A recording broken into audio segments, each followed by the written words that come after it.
Why, hello, hello, hello, and welcome to Futon Talks. It's nice of you to join us. I am your host, Christopher Midling, joined by, he only eats everything, Joshua Castro. Thank you. I feel so honored. I'm honored to be appraised as such. I'll eat anything, man. You can't stop me. You can't. There's no stopping Can't do it. me. It's impossible. I'm a perfect engine. I'm an eating machine. That's right. And that's what your mom calls you. Dang. At least I have a mom. Oh. Chris has a mom. I would hope so. Josh, how are you? Dude, I'm so good. I'm fantastic. It's been a good week. It's things are going well. How are things for you? How's work? How's life? What's going on? Okay. You know, it's same old, same old. Same People greatness. leave. People come into your life, then they leave your life, and people cause you tremendous pain. And there's no cure for it. Sounds like you're going through like a divorce or something. No, it's just night crew. People come into your life and they leave a giant hole where they used People make your jobs harder for no reason. I'm sorry about that. Nah, it's fine. I get to do this, and it makes up for it. There you go. Look at that. You guys, thanks to you guys, you make his life perfect, just the way he wants it. That's right. Wow. I know each and every one of you by name. All two of you. Your names are Chris and Josh. What about Mom? Mom. I don't know if my mom will listen to this. Yeah, exactly. My mom might listen to this one. She likes Jaws. But no one else. Exactly. She wouldn't listen This to is the topic that will get the older generation to listen to our podcast. This is how we're going to loop those suckers in, man. We're going to catch them. Yeah, like in a big net.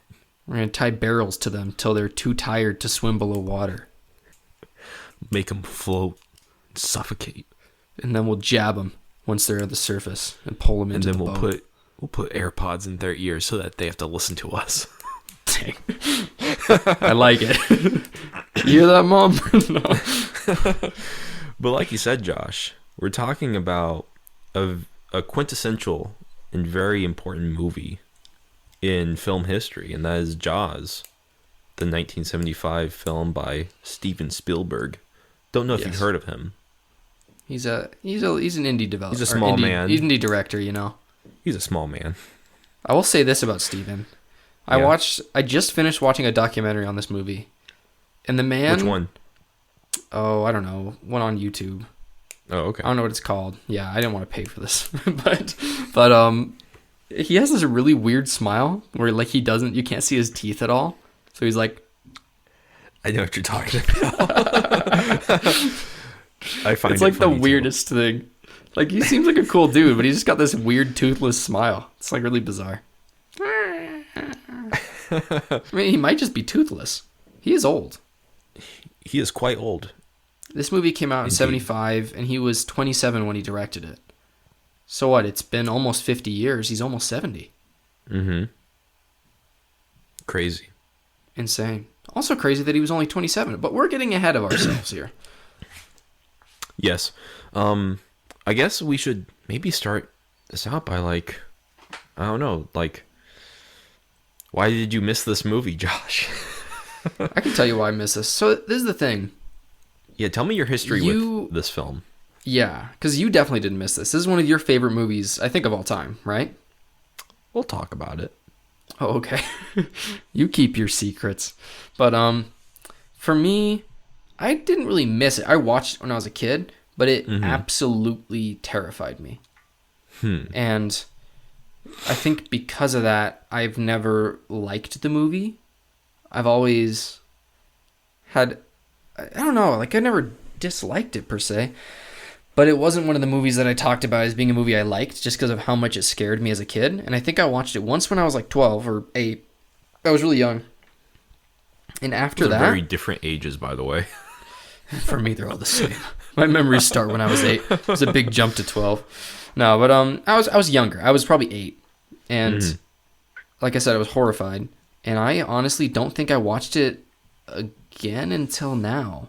So, I don't know. I don't know if I missed it per se, but I don't think I understood how good it was till now. Yes. Chris just put his Jaws like freaking Life magazine copy on the shelf. But yeah, that's my history. It's just that it terrified me as a boy. It made me terrified of beaches and sharks for a very long time, to the point where sure. I still don't like beaches. Like I still don't like the ocean because of this movie. And stuff like that, you know. I guess that's my relationship with this movie. I don't know. What about you? Because I know you have a very different one with this. I have a very different history with this film. I feel like might be the earliest memory of me watching a movie. Like this is my first movie I ever remember watching with my dad. It was either this, Spider-Man 1 in movie theaters. Great movie. Or maybe either Jurassic Park 3 in theaters or Saving Private Ryan.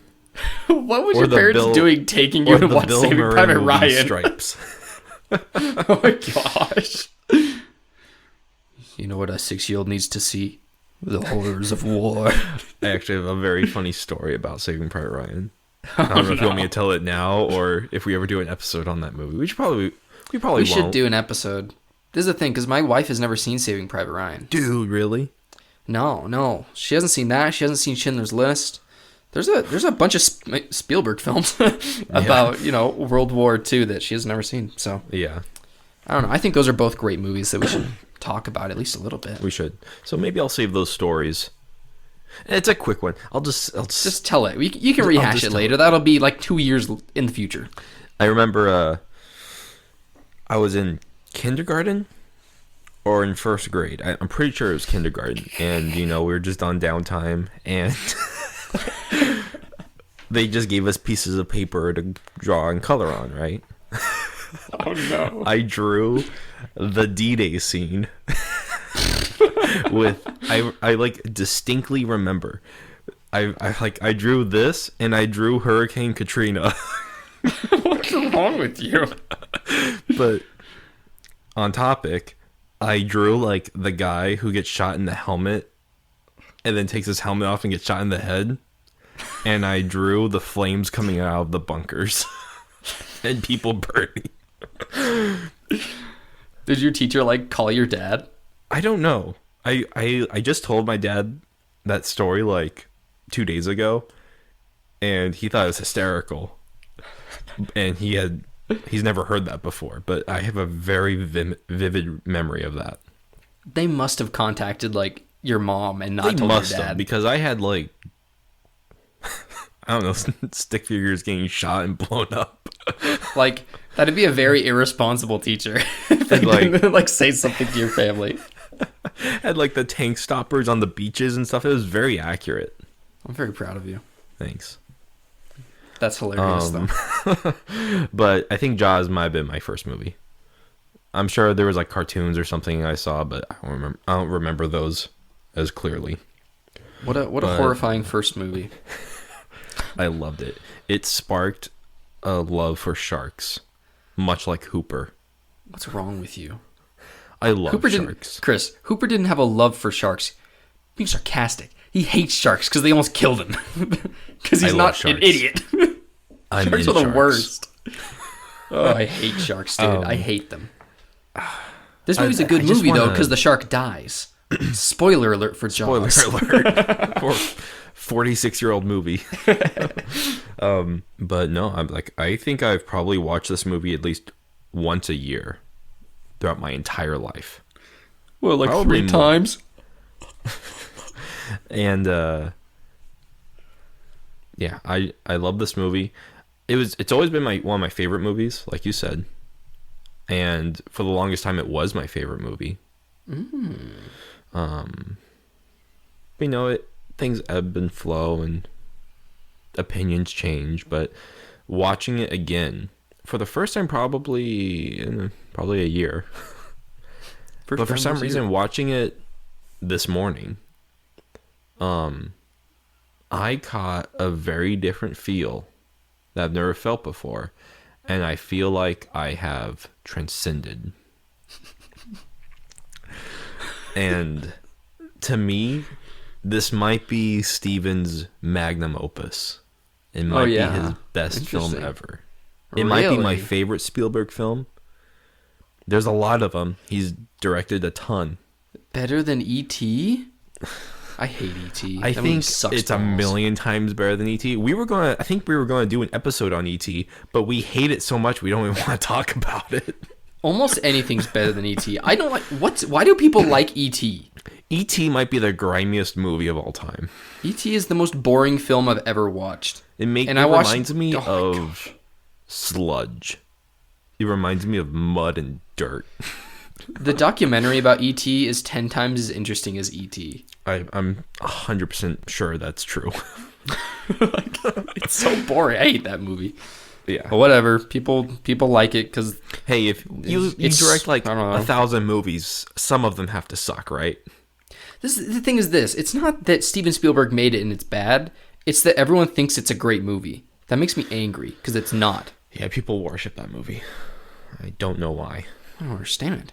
Spielberg's made way better movies, but whatever. Beside the point. How can you like compare Castaway or Schindler's List with E.T.? Dude, even how are they on the same level to some people?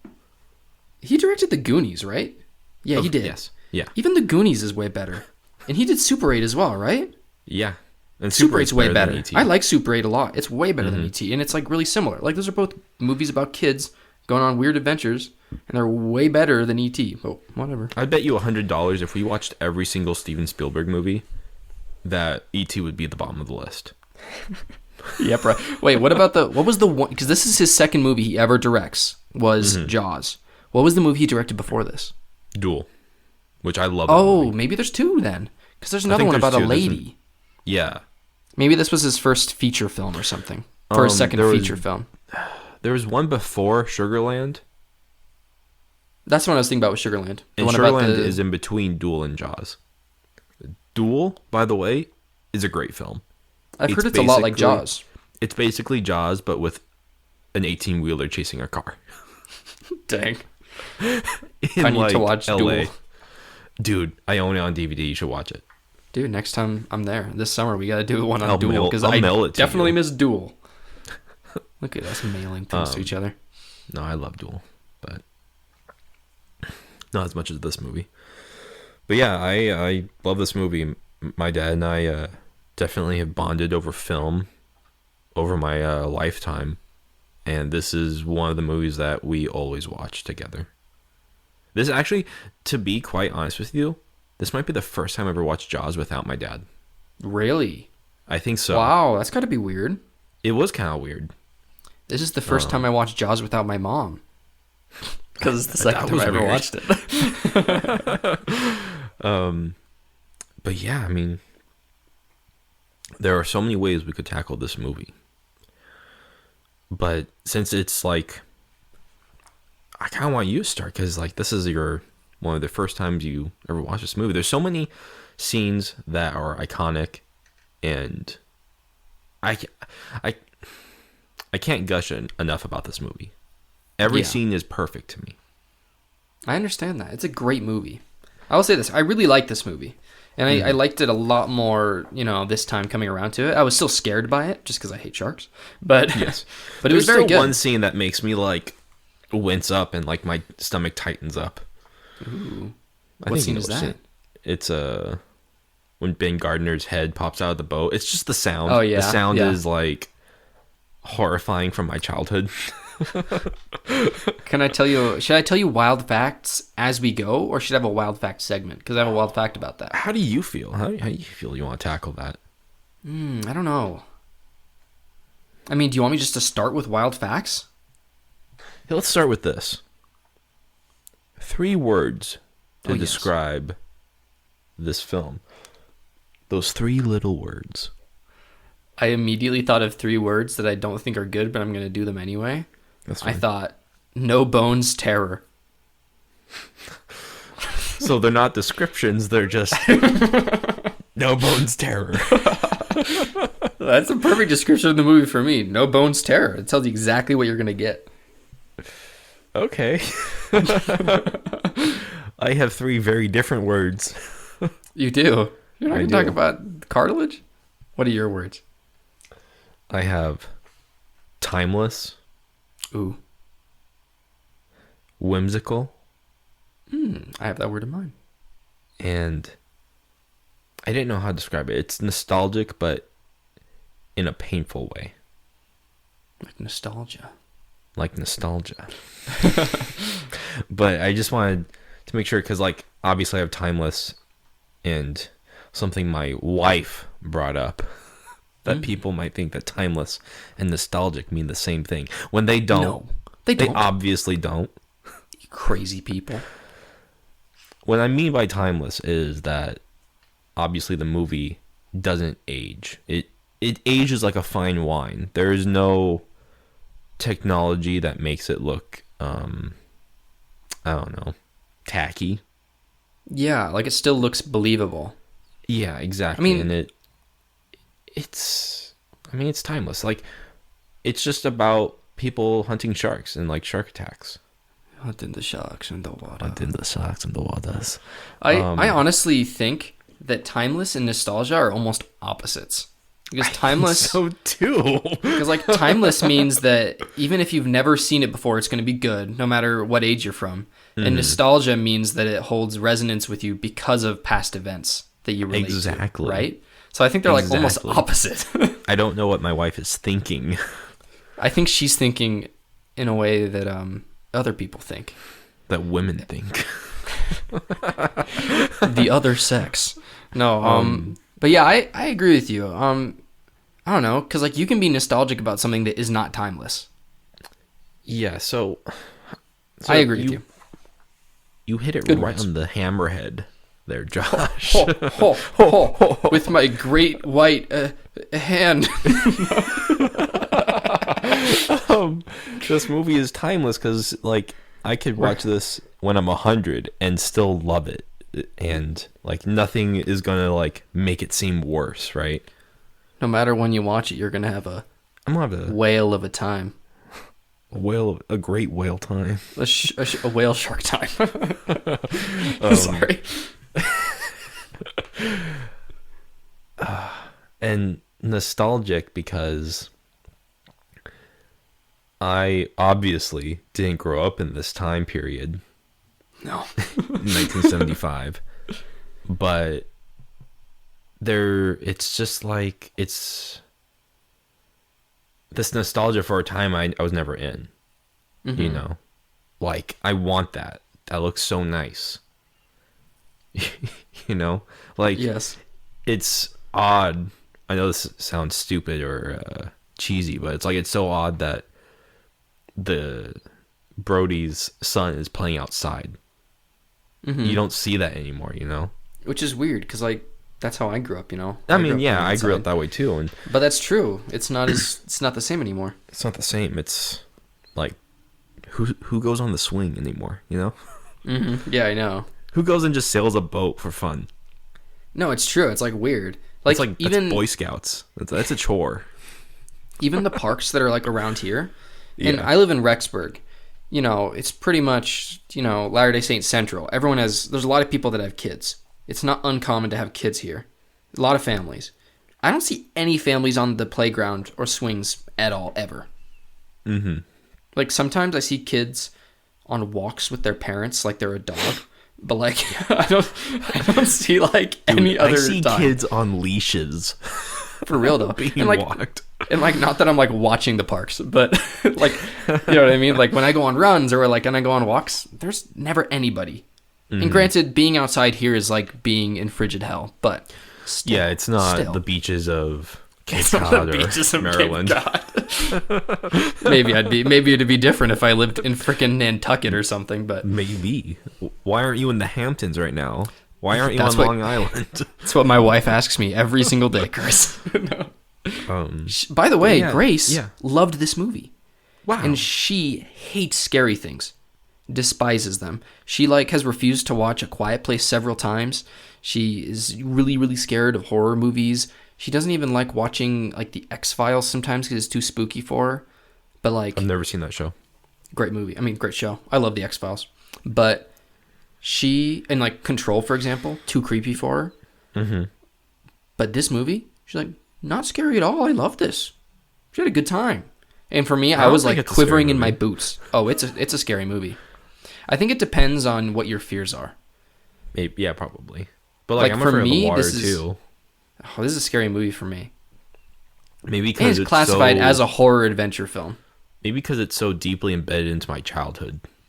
I think that's probably why. I don't know, because I don't know. Like I watch. I look at this that the same way some people look at Shrek. You know, What's wrong with you?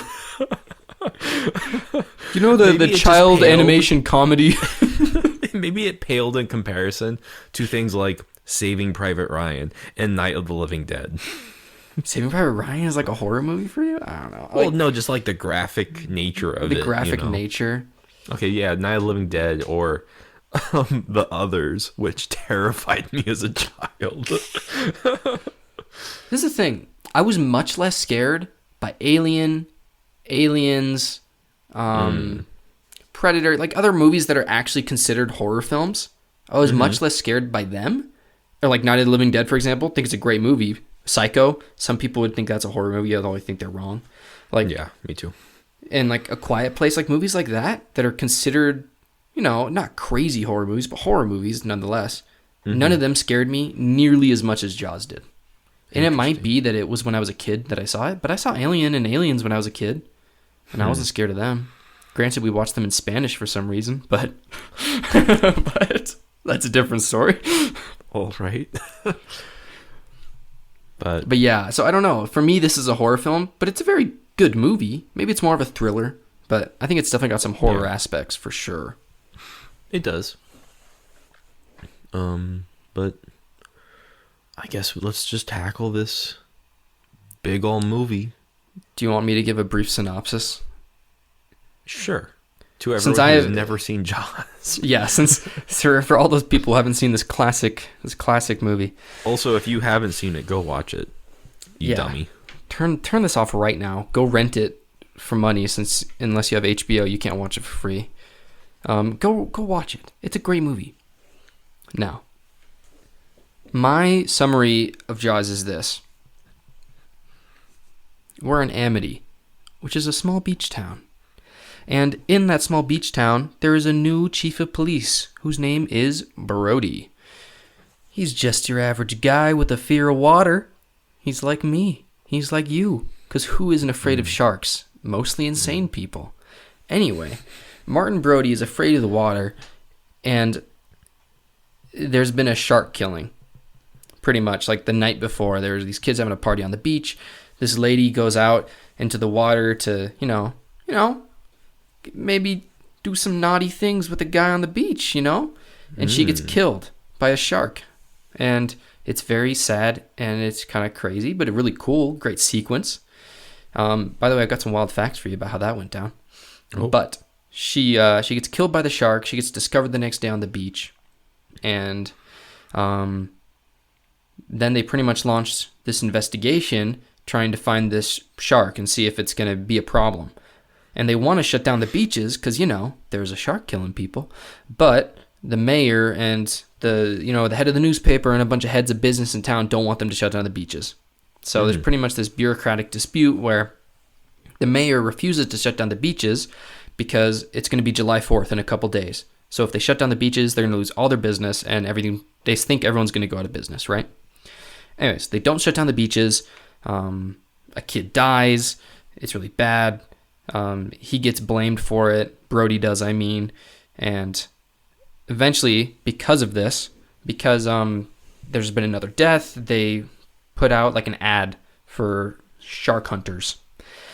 And people come. A bunch of hunters come, and they come to kill this giant shark with average fishing poles, which is kind of funny. But they try to kill the shark, and they find a shark, a big tiger shark, but it is not the correct shark. there's a guy who comes from the like National Institute of Oceanography. His name is Hooper, and he's going to be a main character alongside Brody. He's like a shark expert, so he's insane. And he tells him like, I don't think this is the shark. This shark is a tiger shark, and it doesn't look big enough. Like its bite isn't big enough. So eventually, later that night, he convinces Brody to check out the shark, see what's in its stomach. Boy, not in the stomach, not the right shark. So they realize they need to go out and they need to catch this shark, because evidently the mayor's not doing anything about it, and evidently they didn't even catch the right shark. So the rest of the movie is Hooper, Brody, and a guy named Quint, who is a professional shark hunter. And they all go out together to find this crazy shark and kill it.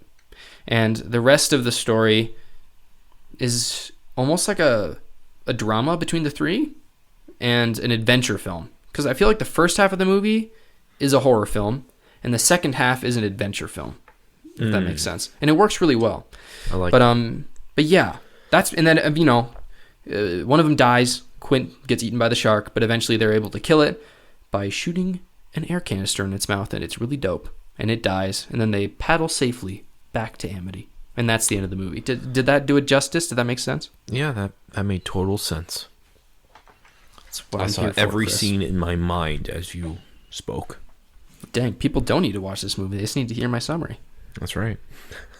But yeah, it's really good. It's pretty wild. Do you want to talk about it scene by scene, or do you want to go character by character? I feel like it goes well when we do the characters, because then the scenes come up. Let's talk about Brody. Yes. Talk about Martin Brody. Martin Brody. I love Martin Brody. Mm-hmm. I just love that opening scene. Like, after the whole naked lady gets killed in the water scene. Yes. And the drunk boyfriend or acquaintance. Boy. The drunk stranger. just passes out on the beach. Which is a great scene. It's really effective. Absolutely. I love, like, the way she's, like, calling out for help, and he's like, oh, I'm coming. And he's, like, passing out on the beach. Like, how terrifying. Like, the terror in that scene is, like, just really effective. I don't know. Right. I thought it was really well done. It wouldn't have been the same if she was just out there swimming. Mm-hmm. But the reaching out to somebody that can't help you, like, that's makes it so much more relatable and more palpable. Mm-hmm. Before we even, like, get introduced to any characters, we get introduced to the John Williams score. Dun, Dun. dun, dun. I mean, I think the only other songs that can be more iconic is like Star Wars. Sorry. Thank you. Or like Indiana Jones or Jurassic Park. Yeah. Maybe even Superman. I don't know. I don't even know Superman's theme. What is it? Did you lie to us? Maybe I did. No, so I always, when I'm about to do the Superman theme, in my head, I think Indiana Jones, and then I start doing the Jurassic Park. Dude, Jurassic Park and Indiana Jones are really hard to like. Da, da, da, da, da, da, da, da. And then what's the Indiana Jones? And then Superman. I don't know like Superman. Bum, ba, ba, bum, ba, ba, da, bum, bum. It's legit like That's the like two Indiana combined. It's legit the two of them combined. I swear Dang. to you. I love that you have experience trying to show people the Superman theme and not being Not able people, to. just myself, because I want to try to do it. I just want to imagine you like alone in your room, like Who cares? All Superman right. sucks. Superman Let's talk- theme time. But I like, agree, though. Superman does suck. Yeah, he does. But this Jaws score doesn't suck. It's great. It's fantastic. It's suspenseful. It's It haunted me as a child. it haunted you. It excited me. Can I tell you something that I found very interesting about this score? Yeah, of course. So it goes with what I was saying earlier about how this movie is both genre defining and genre defying, right? Mm-hmm. So I really do feel like the first half of this movie is a horror film and like a monster movie almost, where you're not seeing the monster, but it's doing these really grisly killings, and there's a lot of suspense, and the music really plays into that, right? Like the do do do do do. It's something that it's only 2 notes, but it's coming, and it's not going to stop, right? Yeah. It's like terrifying. But then when you hear the rest of the score, and you really don't hear the rest of the score very often until the second half of the movie when they're on the boat, and then it has this almost whimsical quality. Like I noticed especially the moment when he's like climbing the mast to get a shot on the shark. It's like It's a like whimsical the Goonies. music. Yeah, it's like the Goonies. It's like an adventure film. Totally. It goes from being this thing that like strikes terror into you to being like Indiana Jones or the Goonies. And it's really helped by the score because it changes throughout the film, or at least different parts are emphasized in different parts of the film. And I thought that was really, really impressive. And I noticed it. So I agree. That's a good point. I even think about the score changing midway through the movie to this more adventure-like outing. I don't know. It's very nice. But 6 out of 10. It's very nice. it's very good. No, it's 10 out of 10. You loser. 3 sharks out of 7. But I love this. I love the opening scene with Brody and his wife Ellen, where they're waking up in the morning and, like, obviously you can tell that he is not a fan of where they're at. No. And he's been through some stuff, you know. There's even a scene like later on where he like lifts his shirt up during a conversation about scars, and you might be able to make the assumption that he was shot there or something, or maybe he was attacked, or I think it might be too convenient, but I kind of assumed he was attacked by a shark at some point in his life. Because all the scars they talk about are shark scars. Maybe, yeah, you might Because, be right. like, why is he so afraid of water? Like, that might be too on the nose, like, oh, this is the shark guy who used to fight a shark. But you know what I mean? But I caught that too. Yeah. And his wife asks him, like, do you see the kids? And he's like, oh, they're by the car or whatever. And, like, he's, like, saying you have to say it like, they're by the car, not too far, you know? Or what is it? Where they're at? Because it's too far by the car. They're in Amity, which I No, don't like, know where that is. What's the line?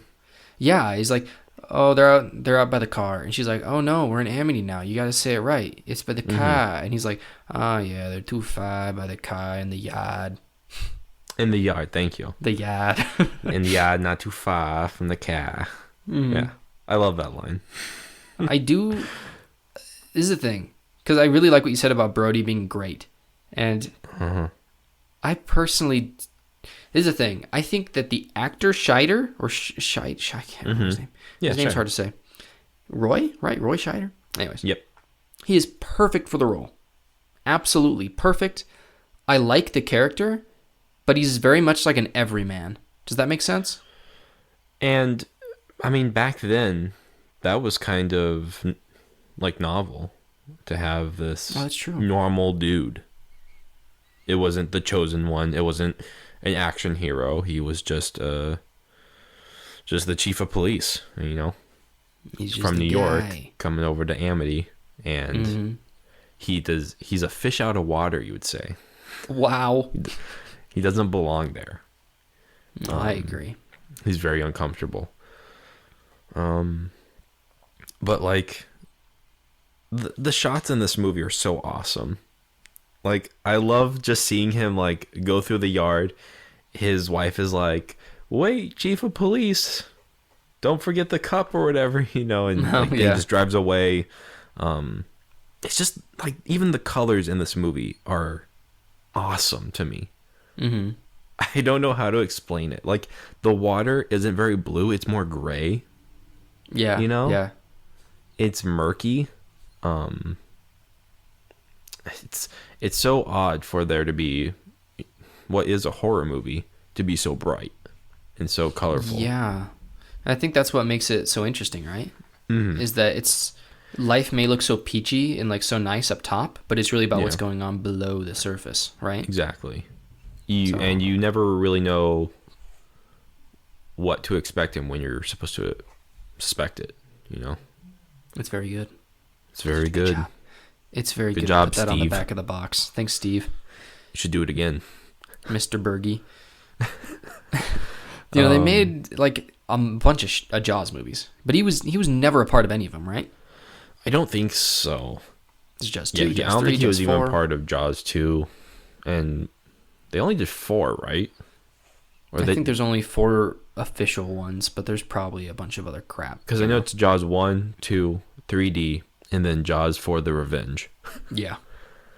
They The turned it Revenge into a of Jaws. slasher movie, basically, but with a shark, Yes. and just drove it into the ground. Happily, that is not the subject today, though, because this is a movie that does not at all need a sequel and should have been totally left alone. I thought it was perfect the way it was. Perfect ending. But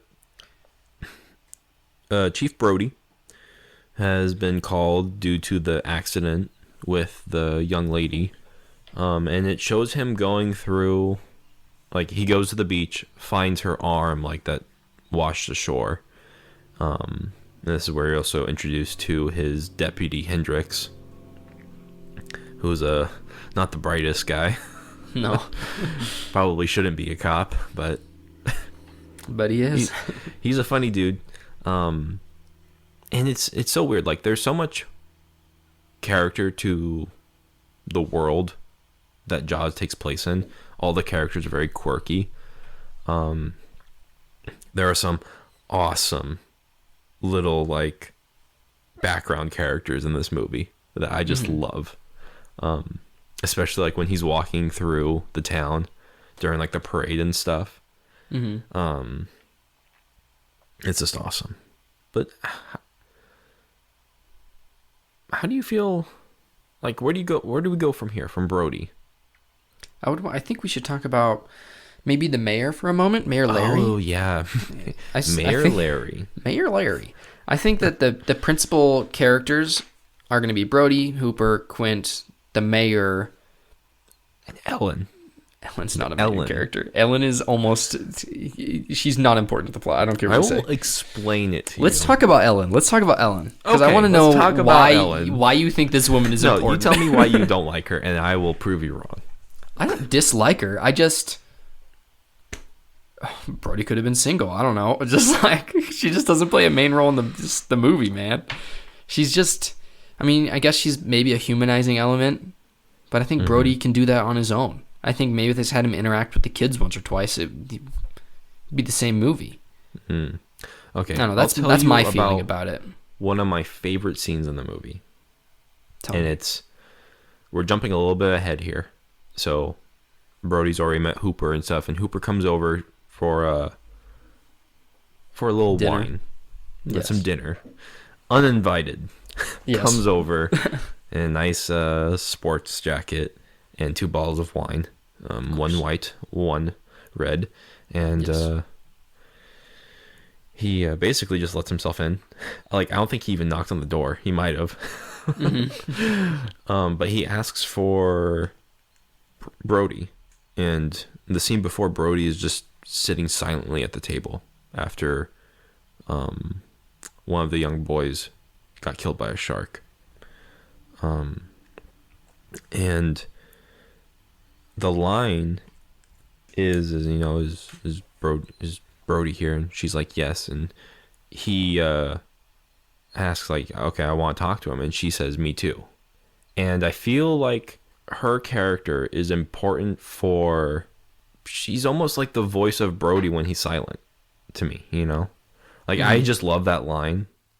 It's such a line that you can... I don't know. It resonates.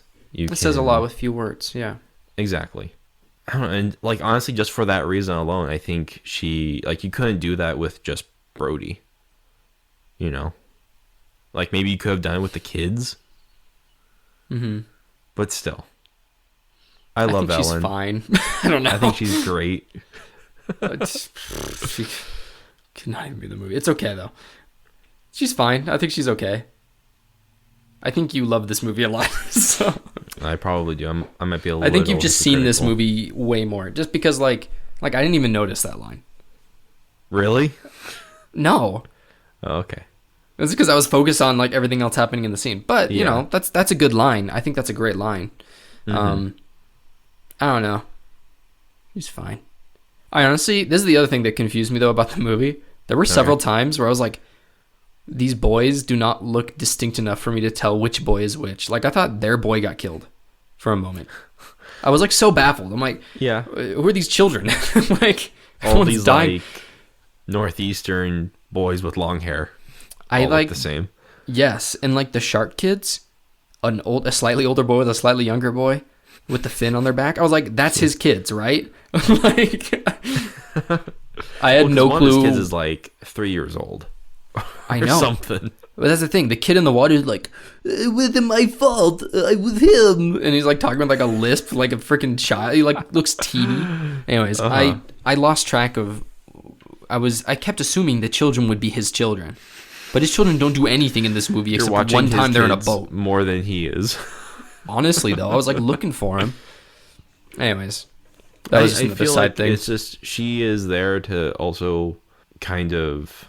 There's a lot of physicality in the way she speaks. A lot of body language.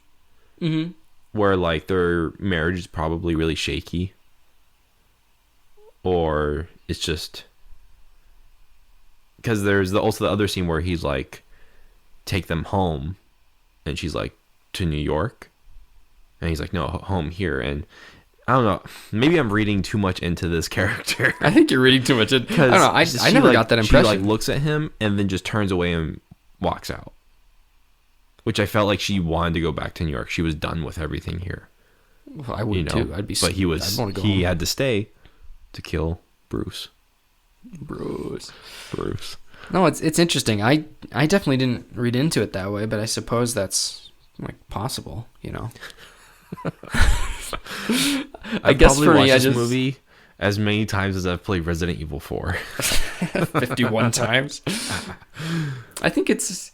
I don't know. I guess just for me, this movie is much more about Quint and Hooper, even than it is about Brody. Like for me, Brody's a secondary character to Quint and Hooper. Uh-huh. Like I just love Quint and Hooper. I think they're way Yeah. more interesting to me, and even the mayor. I didn't find Brody to be terribly interesting. I thought Brody was cool, and I liked Brody because he's my view into the movie, right? Because he's the outsider, Yeah. and he's experiencing all these things for the first time, and he has the fear that the others don't have, the fear that we would have as the audience. Mm-hmm. But I guess just for me, I was so focused on Hooper and Quint because I found them to be just screen stealers that I hardly even noticed. I mean, I agree. Like Richard But I Dreyfuss totally get what you're saying. steals the show, but I probably am reading too much into this. But you might not be. I mean, you might be Stanley Kubricking it, a little bit, but you might be perfectly right. Maybe there is a message about like a broken marriage somewhere in this. I don't know. Maybe. They come back for the second movie. Why? Why are they still there? I would have moved. But I will say this: one line I liked about her. One of my favorite scenes was when he's come home, and I think is it when she's on his chest and she's like, "You want to get drunk and fool around?" Oh yeah. And then he's reading in the. That's a great scene. And he's reading in the book. And he's like, "Where are the boys?" And she's like, "In the boat." And he's like, "What?" He's like, "Get them out of the water. Get them out of the water." And she's like, "Oh, they're fine." And then she looks in the book, and she's Like like, the first "Get them page. out of the water." Yeah. I like Yeah, that that's scene great. a lot. This movie has way more humor than I thought it did. Like than I remember it having. Me too. What, like for some reason there's this scene where all the bounty's out $3,000 if you kill the shark, and there's a scene where like 12 different boats go out into the water, and they're like, "Hey, what are you doing here?" It's like, "Get out of here, I'm fishing here." And they're like all throwing dynamite in the water, and they're all like going different directions trying to swerve around each other. I never caught that for some reason, but I was dying laughing watching that. No, it's funny. Like, and they're ridiculous. Like I said, these guys are literally going out there to catch like a 25-foot shark, and they're bringing normal fishing poles and dynamite. Like rowboats. And like rowboats. Like it's pretty funny. Yeah. Can I tell you a fact about the comedy in this movie? Oh, sure. Yeah. So this is kind of a wild fact from later. It's not that wild, but this movie went through many, many iterations script-wise. Mm-hmm. Originally, it was a screenplay adaptation of the book Jaws, written by Paul Benchley. Yes. And Paul Benchley was the guy who wrote the original screenplay, but it just wasn't good. People just didn't like it. Steven Spielberg, the people at MCA, they just couldn't stand the movie. It just didn't have a certain something. Mm-hmm. So they would revise it and revise it and revise it. And eventually they got to a point where they had a script, but it was much more of a monster film, much more of a horror film. And Steven Spielberg looked at it one time and he was like, this needs some levity. It needs something just to, break it up. Mm-hmm. And he called Carl Gottlieb, or Gottlieb. He was a friend of his. And he'd been writing for a comedy show. I don't remember what the comedy was. I probably should. But it was a famous one. And he was literally TV comedy. That was like his thing. And he did a complete revision of the entire script. And that's what transformed it to a point where it actually has tons of comedy now. None of that comedy would have been there if they didn't run it through Carl. Wow. And, fun fact, Carl Gottlieb is the guy from the newspaper in the movie. Really? Yeah, that's him. Wow. There with the red pants. Yeah. He's funny. He's a funny dude. He is a funny dude. But it's pretty wild looking into the history of this film. Mm-hmm. All of the crazy transitions that happened during the development of it. I mean, the script was rewritten like 10 times.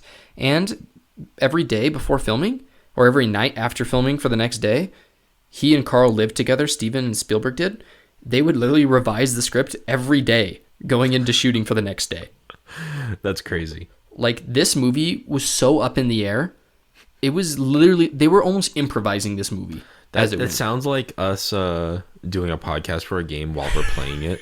Yeah. Honestly, though. It's incredible, though. It was wild. So that is wild. I love it.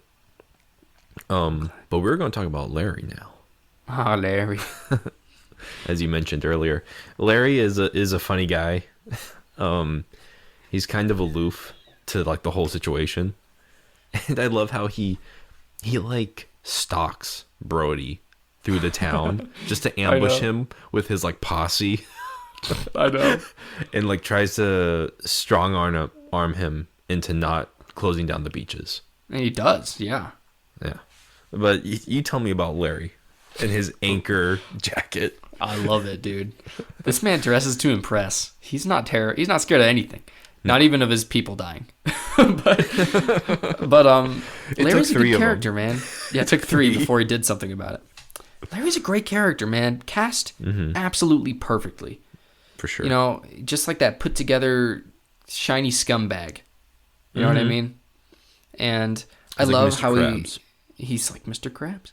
And I love the way he like pushes everyone to get in the water the day the kid dies. But then also like when it comes to like a character development standpoint, the scene of him in the hospital where he like almost can't talk and he's just like, Brody, my kids were out there.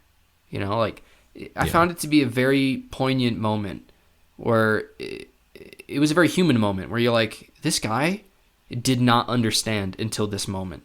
Yeah, and the risk of everything. And I think the movie wouldn't be as effective in connecting to me as an audience member if I didn't see him get it.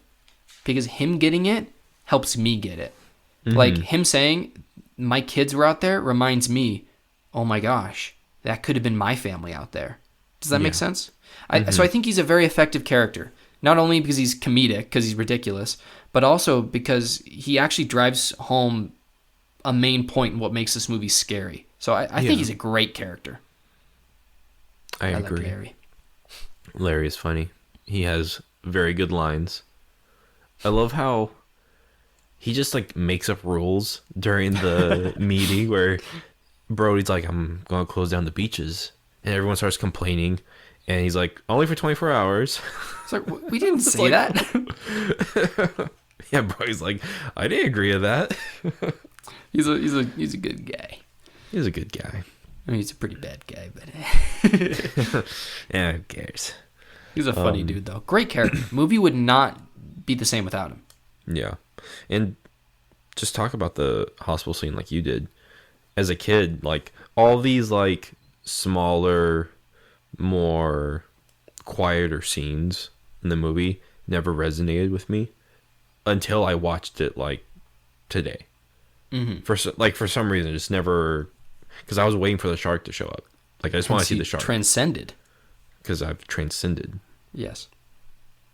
And I found a greater appreciation for this film. No, me too, man. Me too. But yeah, that hospital scene was really effective. Just like you said. I'm just going to copy everything you said. Is there even anything else to say about Larry, though? Like, I don't think there is. Like, his posse's pretty funny. Like, the one, like, the first guy that Brody talks to is, like, his advisor, who tells him that it was a shark attack. And then, obviously, Larry, like, caught him and told him to tell him it's a propeller attack or, like, a bow attack. Yeah, that was, like, the mortician, right? Yeah. He's like, oh, no, I was wrong. I was incorrect. Yeah, he's like, I was incorrect. And then he walks away. He doesn't want to, like, talk to Brody anymore. I wouldn't either. And then the guy in the red pants. I love that dude. Carl. He's just shouting all the time. I love how the mayor just shushes him and talks over him. Yeah. He's like, yeah, in rule 3A of the handbook, yeah, we don't give a crap about that. Look, here's the thing, Brody. He's just like... So good. They got a great dynamic. Yeah. Tell me about Hooper, man. I think Hooper's like the next big boy to come in, huh? Hooper! Hooper's great. Hooper probably is my favorite character. Ooh, interesting. I might have to say. I like Quint a little more, but I like Hooper. Quint. Okay. I love Quint. Quint's easily Quint's my great. favorite character. Okay. Well, I don't know about that. It's like the trio. I don't know. I like Quint. It's almost the dynamic duo of Quint and Hooper, like you were saying earlier. Mm-hmm. They're like the odd couple. They are like the Odd Couple. Oh, that's the show he was doing. Carl Gottlieb writes The Odd Couple, the TV show version. Oh, okay. The more you know. The more you know. Thank you. So maybe that's why it worked out so well. Maybe. When you first meet Hooper, he's kind of a know-it-all, kind of a wise guy, wisecrack, you know. And he's in all denim. Yes, all denim, baby. I forgot where it said he was from, like what state he was from. I know he's like a city slicker. Like that's his thing. He's like rich. He's got money. He's a city slicker. That's one of my favorite lines from Quint. Is city you have city hands, Hooper. You've been counting money your whole life. Yeah, you've been counting money your whole life. What is this? I don't need to take any of this workplace hero crap. But I think that's one of my favorite interactions. Yeah, for sure. I don't know. I love Richard Dreyfuss. I mean, obviously he's in What About Bob, and I love him in that. Can I tell you something about Richard Dreyfuss? Sure. So in the documentary, he says some like vaguely anti-Semitic things, which are kind of like it's like really bizarre. Yeah, he's like, do tell. He's like, me and Shada were in the water, and we were standing there about 3 feet in like some Jews. What? Just splashing water into our armpits. Like, what? I was like so baffled. I was like, what does that even mean? Anyways, I looked it up. What that means. Oh, I looked it up, and he's Jewish. Okay. I don't know if that's an insight into the Jewish lifestyle. I don't know. Did anything like that happen in Schindler's List? No waters in Schindler's List. Are they in 3 feet of water? And splashing. Ever? The thing is, the detail, splashing water into their armpits. Like a couple of Jews. It was the weirdest statement I've ever heard. I was so baffled. Because it's so like... bizarre. Like... And he said it in like a negative way. So I was like... So, is that bad? And like... What is it? What's the relationship with Jews and water? like in swimming. I didn't know, but I thought it was very odd. Anyways, I looked up and yeah, he's Jewish. But apparently he's famous for saying lots of anti-Semitic things, which I was not aware of. Yeah. But he says it's okay because he's Jewish. So. Okay. Another quote I read was like, I'm a lot less Jewish today than I was as a younger man. Which I understand. Although, like, Judaism is, like, partially a culture and, like, partially a religion and partially, like, an ethnicity. Yes. What is he? Anyway, very interesting guy. I just remembered that quote specifically. We were standing there like a couple of Jews 3 feet into the water, splashing water into our armpiits. He does kind of sound like Ben Shapiro. Whenever I think of Ben Shapiro, I just like think of that one video. Well, you see, rap isn't music because you don't have to go to college to listen to it. Hypothetically. Gosh, Ben. But Hooper. I don't even dislike Ben Shapiro, by the way. He just has a really annoying voice. He has a very annoying voice, and I love the meme of his laugh. Where he looks like an insane person. Yeah. It's like he's like trying to pretend laugh. I think it could be. It's because he doesn't know how to laugh, so he had to learn how to when he was at college, dude. Like how to laugh like a normal person for sociopaths. Yeah, he laughs like Joaquin Phoenix does in Joker. With like a completely straight face. Yeah. Sorry. That's great. But I feel like I can't talk about Hooper without talking about Quint. So let's just like combine the two of them together. Tell me your love for Quint. Dude, I don't know why. I'm really attracted to like that archetype of like the rugged sailor, like just freaking kind of doesn't insane give a crap man. about. Yeah, like like Captain Ahab. He's a lot like Captain Ahab. He's just consumed with this desire to destroy sharks. And like sharking, as he calls it. As sharking, as he calls it. I don't know. There's just something I find really intriguing about that idea of a character, and I think he pulls it off so well. The way he looks, the mustache, the hat that's, crunched in the middle, but not exactly in the middle, to the right. It's like everything about him is a little off. Yeah.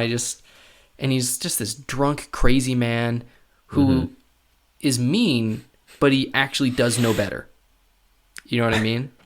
He reminds me of a man I work with who is like, he's that more experienced guy. He's older than everybody, so he thinks he knows everything, which frankly he might, but he really has to make it a point that he knows more than you do. Yeah. And I love his like opening line. Y'all know me.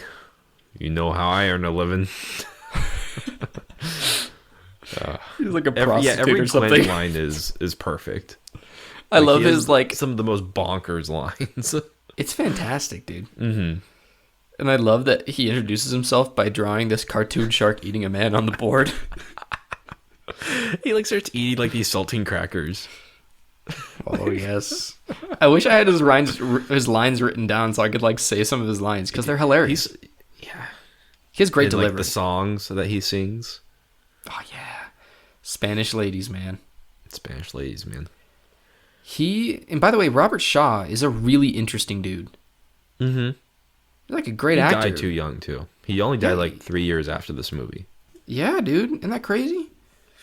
But apparently he was a raging alcoholic. So yes, which probably could have done something with the acting and the delivery of his lines. Yes, they said he was drunk played the part very well. several times on set. So yeah, and he and Richard Dreyfuss had like a really antagonistic relationship, very similar to the one between the Hooper and Quint. Really? Yeah. I mean, I can see that. Just because of how well they portray it in the movie.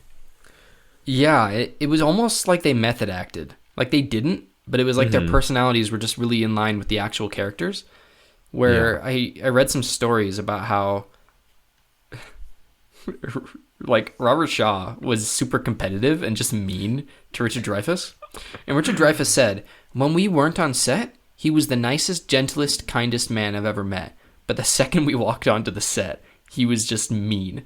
He'd like read him articles about how how Richard Dreyfuss's last movie failed. He'd like be like, you're a scrawny, fat, filthy man. I bet you couldn't even do 10 push-ups. Let's do it right now. Let's have a competition. And he'd like make him do a push-up competition.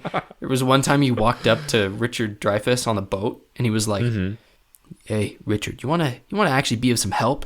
And Richard Dreyfuss was like, I'll help you. He like picked up his bourbon in his hand and threw it out the window. Like they did not like each other. That's awesome. I didn't know that. That's they were crazy. wild.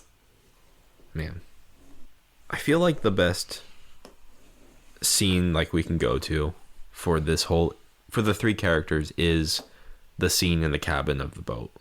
Of like course. after the first encounter with the shark, which we're gonna have to talk about the shark at some point. But this movie almost isn't even yeah, like it is for sure. totally about the shark, but when they're on the boat, it's like the real villain is the three of them together and like trying to get along, because like even Quint like takes some shots at Brody about like his what line to pull. He's like, hey Chiefy, just ask me when like what line to pull next time, okay? yeah, Kind of just like demeaning him and talking down to him. Or the scene where he comes down with a baseball bat. But the scene where they're talking about each other's scars and Brody points out one scar on Quint's arm that he got from the USS Indianapolis. yes, I think that this is probably like one of the most brilliant scenes of like character development. And just probably the most like this scene is probably the best acted scene in the entire movie. dude, Robert Shaw, I'm telling you, I agree with you. It's like you really get lost and you like just really get into it when he's talking, He did an incredible job. And I didn't write stuff down about it, but they had a lot of trouble with this scene where they just couldn't get it right. And the soliloquy in particular that he does, or his monologue, it went through tons of different iterations. Steven Spielberg sent that part of the script to like 8 different people. Really? Eventually he got it to one guy whose name, I'm sorry, I can't credit, I don't remember him. But he wrote like an 8-page monologue for him. And then Robert Shaw himself took the script and cut it down to what it is in the movie. And that's another thing that I thought was really cool about this movie. And this came out of Steven Spielberg's mouth. He said he'd never worked on a project with more actor-script collaboration than this film. Wow. He said every day the actors were contributing to and changing the script. And Robert Shaw, in particular, in this scene, he pretty much chose what was going to be in that little monologue. And another thing about this is that he asked Steven Spielberg the day before he shot it if he could take a couple drinks. Because it was the tradition of some actors at that time to take some drinks before you acted. It was the tradition, right? So he told him he could. 3 hours later... Loosen you up. Yeah, loosen you up, But 3 hours later, they literally had to carry him onto the boat, onto the set, and it was a disaster, and he couldn't do it. And it went horribly wrong. And the next day, he came back kind of humbled and did it stone cold sober, and in one take, that's the one they took in the movie. Wow. So, That's amazing. Shaw, man. Robert Shaw. There's not a lot of men that look as cool as Robert Shaw. There's just something about him, man. You're right. I think it's those sideburns, man. The sideburns, the pencil stash, and then the crazy eyes. Like, the guy just has this latent energy. He looks like he could, like, I don't know how to put this, but he looks like if he was your dad, he would beat up all the other dads. If they came, like, if they like brought their kids to the park, he would beat up those dads for no reason. Just for being there. Yeah. He doesn't look like he should be a dad. I can say that. He looks like really the kind of looks- guy that would shark for a living. Yeah. He's Or be a he's gangster? perfect for the role. Like, I don't think anyone else could have played him as well as him. Good thing we don't have a segment about recasting this movie. Yeah. Anyway, but yeah, that's Quint, man. Just great. I think you hit the nail on the head. That is the hammerhead. That is the best scene. That's the quintessential scene for, this trio. Yeah. And obviously that famous line, the eyes roll back like a doll's eye. Or whatever it is. Yeah. Their eyes are black and roll back. They look like doll eyes. That was a Roy Scheider line. He wrote that. Really? Yes. Wow. I happen to have been My told boy that Roy. specifically. My boy Roy. Dude. Such a good scene. And it's after that they stop being disparate, disparate members of this boat, and they become a team. And it's after that they can, that's when they become a crew and they can actually fight Jaws, fight Bruce, right? So yeah. But since you brought up Bruce, finally get to the let's shark. talk about the sharks. Oh man, all three of them. All three of them. I just gotta say right off the bat, I love the design of Bruce. Like the main Bruce that you see, the one that attacks the diving instructor, the one that shows up to Brody, in the first time that he's able to see the shark, and the one that bursts through the cabin in the finale. I just love how fat and huge the shark is. It's absurd how big this shark is. Dude, it's perfect. It is ridiculous, but it's perfect. I totally agree. It's terrifying looking at, but it's I could look at that shark all day long. I can in my hands feel its leathery skin. Did you know that sharks have scales? What? I know. Weird, huh? I didn't know that. I read that, but I didn't include it in my segment, which I have for later. But yeah, okay. Weird, right? Because I thought they just had skin, but they have teeny, tiny, tiny little scales. I don't know how I feel about that now. That makes me uncomfortable. I don't like sharks. I like the idea of rubbery and leathery skin. I do have a fact about skin for you later. Oh, good. Just you wait. But I love Bruce. Can I guess I could just give you some wild facts about Bruce the shark. Might as well. We're here. I wrote in all caps, 5 different sharks? They had 5 different sharks. They had 5? I thought they only had 3. So they had a left side shark, a right side shark, a top down shark, just a head shark, and then one other shark. I think just the head is my favorite one.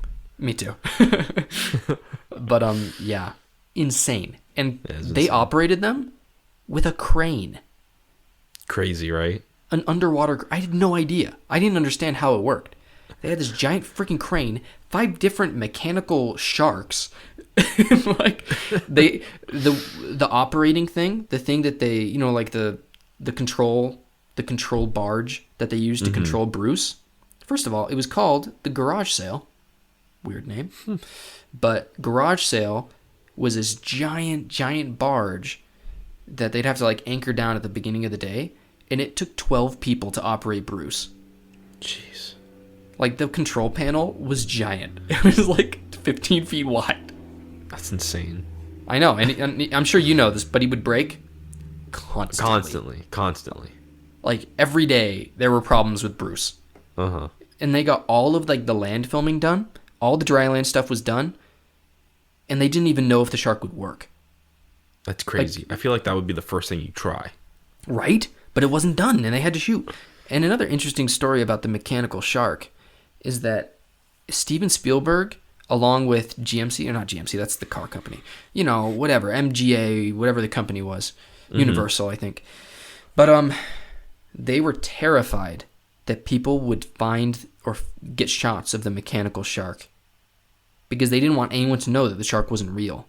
And they were super scared that if people knew the shark wasn't real, no one would come to see the movie because they wouldn't think it was scary. But journalists got into the boathouse where they were keeping Bruce, and they took pictures, and it was in Time magazine. Really? Did you know that? That's wild. No. I had no idea.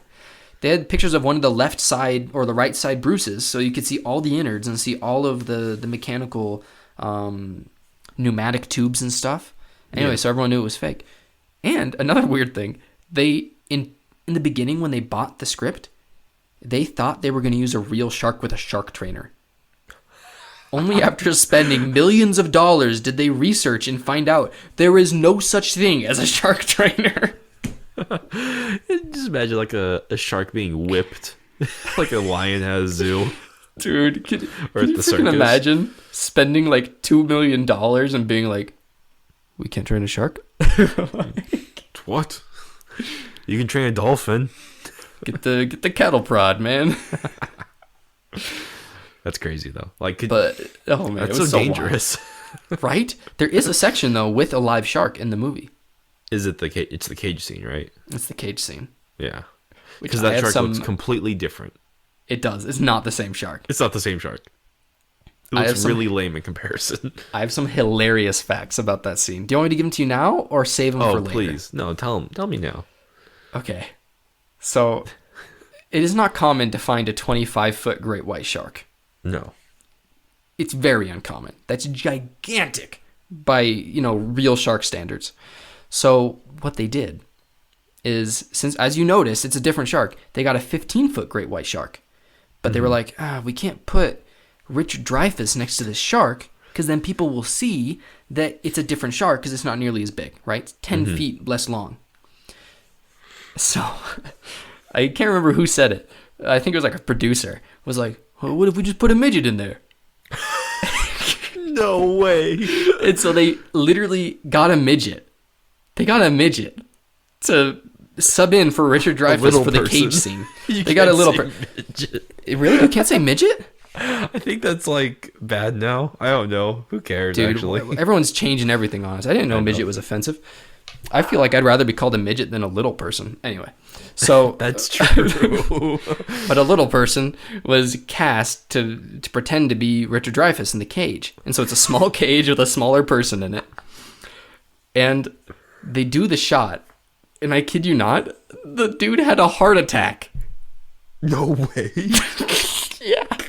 So the little person had a heart attack because this actual shark is trying to murder him in the cage.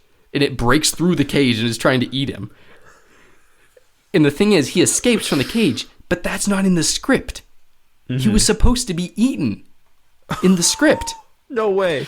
So they get the footage. Oh, You by the wanna kill way, Richard? I have a hilarious quote, by the way. So this was from the guy that did the stunt work. Not the stunt work, he organized the stunt work. Okay. And he's talking about the guy having a heart attack and almost dying. He says about the air, because he didn't have enough air because he breathed it all too quickly. He said, I didn't realize that small... This is so funny. I didn't realize that small people breathe like big people. Oh my gosh, I didn't Did you say realize that actually small people... or midgets? He said small people. He said small Oh, people. okay. But they said midget a bunch of other times. Well, I'm But he said, I didn't remember or I didn't realize that small people breathed like big people. So he didn't give him enough oxygen. Anyway, so this dude's suffocating. He has a heart attack. He escapes the cage that the shark wasn't supposed to really break through. Anyways, it went really well, technically, right? Because the shark was very aggressive and it was a scary scene because he almost died. But they get the footage back to Steven and he's like, wait. He gets out of the cage. The shark is attacking an empty cage for half of this. And they're like, yeah, because remember, the shark is like caught on top of the cage and stuff. Anyways, Richard Dreyfuss isn't in the cage for any of that. So it doesn't make sense with the script because he's supposed to be eating Hooper. Yeah. Anyways, so the scene where Hooper like swims down and like hides, that wasn't in the script. They changed it. They didn't even change it because artistically they thought it was better. They literally only changed it because they couldn't reshoot it. It worked out in the end, though. I like it better the way it is. If they killed off Hooper, this movie wouldn't be very good. They shouldn't have killed Hooper. It was the right move to, have the small man have a heart attack and almost die and escape. It's like this movie is only the way it is because their lucky stars imperfectly aligned in like the worst Oh, way yeah. possible. This entire movie is an accident. For sure. Like, there's another thing that I saw that blew my mind, Mm-hmm. and it was about the shark. So originally, in all like the storyboarding, the shark is way more visible throughout the entire movie. In the beginning, you see the shark when it kills Christy. When it kills the boy, you see the shark like jump out of the water. Like the shark was way more visible. Yeah. But the only reason that the shark is like under the water for most of the movie is because they couldn't get Bruce to work. I remember hearing, I think, because obviously I own like 3 copies of this movie on DVD. Mm-hmm. And in the making of Jaws, they were talking about that. And like, if I saw the shark any more than I did in this movie, it would make it not so special. It would ruin it. It would make it so much less scary. It wouldn't be a horror movie for sure. No, I'm totally with you. So again, it's one of those accidents that turned out to be one of the major strengths of the movie. And that's a funny thing because this movie is so influential to modern movies and games. And that's one of the things that most of the movies that basically just copy Jaws, or any shark movie really, shows off the shark way too much. You know, It's like, did no one learn their lesson? Did no one watch a documentary on Jaws before they made their shark movie? like thinking about the difference between this movie and a movie like Deep Blue Sea or The Meg with Jason Statham. Jason. My wife really wants to watch The Meg now that we watched Jaws. Oh, jeez. Is it Funny good? enough, I've never seen it. Is it I've bad? never seen it. I've seen one clip and it was insane. You know what this Like- means, right? What? We We have need to to do do an The episode Meg on The now. Meg. Oh, jeez. Yeah, like maybe the week after Sure. next. Sure. Now we don't have a Let's choice. do The Meg. But there's like a scene where like they think they caught a shark, right? They think they caught the shark. Yeah. And then it's like already the size of their boat, which is not like the Orca. It's like a giant cruise ship almost. It's Like preposterous. it's huge. It's a giant yacht. It's a big boy ship. It's a big boat. And then like the Meg comes out of the water and it's like 3 times the size of the boat and it eats the shark that was hanging off their boat. That's dope. And obviously Jason Statham is a hero. What? The shark is in the water. That was the worst Jason Statham That was- impersonation ever. You know, actually it wasn't that bad. The thickest Cockney accent you could ever contrive. That's his voice. Oh yeah, I'll punch you in the face. Punch you in the nuts. Punch you in the nuts, I'll eat. I'm gonna find that shark. I'm gonna punch him right in the gill. What is the point of Jason Statham anyways? Like seriously. Who are we? Who is he? What is he? What is he worth? What's his Like- purpose? The only movies I can remember him being in is The Italian Job and the Transporter films. What else has he done that's like made him this quote unquote star? There's knockoff Jason Statham in a lot of stuff. Like, what's the dude's name in Uncharted 3? Who is essentially Jason Statham. Oh, gosh dang it. You know who I'm talking about, though. Yeah, I know who you're talking about. I feel like Hitman is pretty much Jason Statham for some reason. It's like a Like, if there was a cooler- Jason Statham movie, I mean, if there was a Hitman movie, it'd probably be Jason Statham. Just Well, there throwing down was the a accent. Hitman movie. There was? Yeah, and it had the Why? guy from Warm Bodies. Oh, I don't know if you've ever seen that film. I did very long ago. The zombie was Hitman. What? Yeah. That's weird. I feel like there's another Hitman movie like in the early 2000s, but I could be wrong. Well, But- isn't he in that series that's like Eliminator or something like that? You know what I mean? Like Dude, I the don't something. know. The He plays in the X-Men movies, like the new ones. That's true. I think he's I'm not even going to attempt to name one of the X-Men because I don't know them. First Class. We don't need to talk about Jason Statham. We don't need to talk about Jason Statham. Evidently, we don't even know anything about Jason Statham anyway. So We just don't like him because he's bald. I love Jason Statham because he's bald, Chris. You're right. But I don't know. Where do we go from here? Dude, I honestly feel like we just got to do the fast ones. I mean, I think we covered the movie, man. But I got some good stuff in the fast ones. Here, first, because I mean, obviously, I love this movie. I've been gushing on it this entire show, but give me like your overall like impressions of it, like, or like your final thoughts. What don't you like about this movie? Like, is there anything you don't like about it? Is there besides anything I Ellen? don't like about it? I honestly think this movie is like almost perfect. Mm-hmm. I mean, I'm not gonna lie. I would have liked maybe one more scary sequence, maybe one more death. You know, but that could really throw the balance. I mean, this movie's 2 hours long, so it's already long. I forgot how long this movie was. Yeah, I was like, it's a lot like longer an hour than I and a thought. half, hour and 20.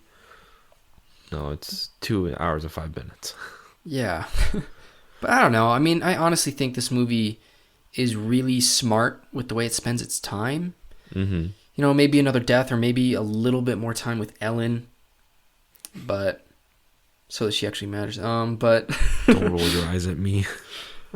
But honestly, dude, I don't think I'd change anything. But my favorite moments would probably be, sorry, Christy, but her death in the beginning, because it's really powerful. Mm-hmm. The scummy mayor when they're on like the thing to cross with the car, whatever that's called. Yeah. We're not from Amity. It's kind of like a ferry. Yeah, like It's a a little tiny ferry. ferry. A tiny ferry, a ferrita. But I like that scene. I love the hospital scene. Mm-hmm. I really like the scene we talked about with you got city head, you've been counting money all your life. I really like that scene. And then I like the scene where they're in the cabin. And I like all the scenes. I mean, and then I like I like every time they fight the shark. I just think it's really engaging and terrifying. And Mm-hmm. I love the way Brody like backs up silently when he first sees the shark. Yeah. He just can't even speak, you know. He just like backs up into the cabin. I don't know, I like so many scenes, but that's what I would think. This movie is pretty near perfect. To bounce off you, like some of my favorite scenes, because obviously I love all the scenes that you just said, but I love the scene where they're at the dinner table and his son starts mimicking him. That's a very cute scene. Like he starts copying him and stuff. And then the line where Brody's like, "Give us a kiss," and his son's like, "Why?" It's like, "'Cause I need it." You know, Mm-hmm. like that's a really touching and powerful moment for me. Yeah. But yeah, like every scene with Bruce is really good, and I love like, what's your favorite scene with Bruce? Like your favorite like kill or whatever or time scene. My favorite kill. Yeah, what's your favorite kill? There's only 4 or 5. I mean, probably Christy. I just think they do a good job, like capturing the terror. Like she's trying to climb up onto the buoy, and she's like praying, and like she slowly gets drug under. Oh, by the way, there's another thing. No. So for the last line, you know how she's like, "Oh no," and then she like as she says no, she gets like drug under. Yeah. So Steven Spielberg, he had her come back in to like modify the sound. Uh-huh. And as she screams no, he pours water down her throat. Richard Dreyfuss was like, "Yeah, and what we call that today is waterboarding. So Steven Spielberg is guilty of a war crime." It's terrible. Dude, I That's know. awful. Insane. But yeah, she was on the thing, whatever the documentary, and she seemed okay with it. So but, wild though, right? That is wild. But because of that, and because of just also the way they tugged her around, is they had 2 ropes attached to her, this. and each rope was attached to a harness on her body underneath the water. Uh-huh. I don't know why they thought they needed this many guys. They had 10 men on each rope. Like a 10? That's crazy. Anyways. But like if you want the speed and like I guess that's true, yeah. the ferocity of it. And so yeah, they had 10 dudes on each line on different like, spots of land. And Yeah. they would pull her. And they were really scared about the stunt because they won't know if something's going wrong because she's screaming. It's like she's dying. It worked out. She didn't get injured. But pretty terrifying because they had to make sure not to pull at the same time. Otherwise, I don't know. Yeah. That'd be bad. But pretty wild, man. Pretty cool the way they did everything. Yeah. It's very almost like Gorilla. Like everything's DIY. Yeah. Because no one had ever done this before. No one had ever filmed in the ocean. No one had ever done something of this scale. It was a first. It was the first blockbuster movie. Yeah, it was. You're right. Yeah. I love this movie. But we should get But that's into my fast favorite ones. kill, by the way. What's your favorite kill? Sorry. Oh, And Quince is good too. But I love Quint. I wasn't allowed to watch Quint's scene when I was like younger. So when I was able to finally watch it, I was pretty amazed how gruesome it was. the blood out of his mouth. And The blood looks like food coloring. It looks really bad. It's like it looks like cherry drink mix. yeah. It looks like the color of a cherry red Mustang car. Yeah, they like put some crystal light in his mouth. I really like the swimming instructor scene when he's like knocked out of the boat and then he's trying to climb on it and then Bruce comes like sideways and bites him. Oh yeah. I thought that was like a really like, oh my gosh. I thought that scene was almost more gruesome than Quint's because just the angle of it all. Like it's like a top down angle and watching him just get dragged under. And his leg like falling to the bottom of the ocean. And then like going alongside that scene, it's showing like their son going into shock, being terrified of everything and stuff. Which is another humanizing thing about Brody because he skips everything else and just runs to his kids. Yeah. Like the one younger one playing with sandcastles and the other one who was in the pond with the shark. With the shark in the pond. The shark in the pond. That was really bad. I'm sorry. The I shark liked it. in the pond. That was beautiful. But yeah, let's get into some fast ones. I like it.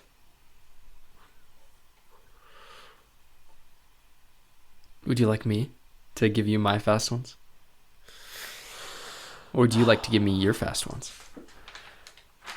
I can do. start. I have some traditional fast ones. I have some wild facts, and then I have another segment. So I've got several things. Oh, okay. I have a lot less than you. I only have really 2.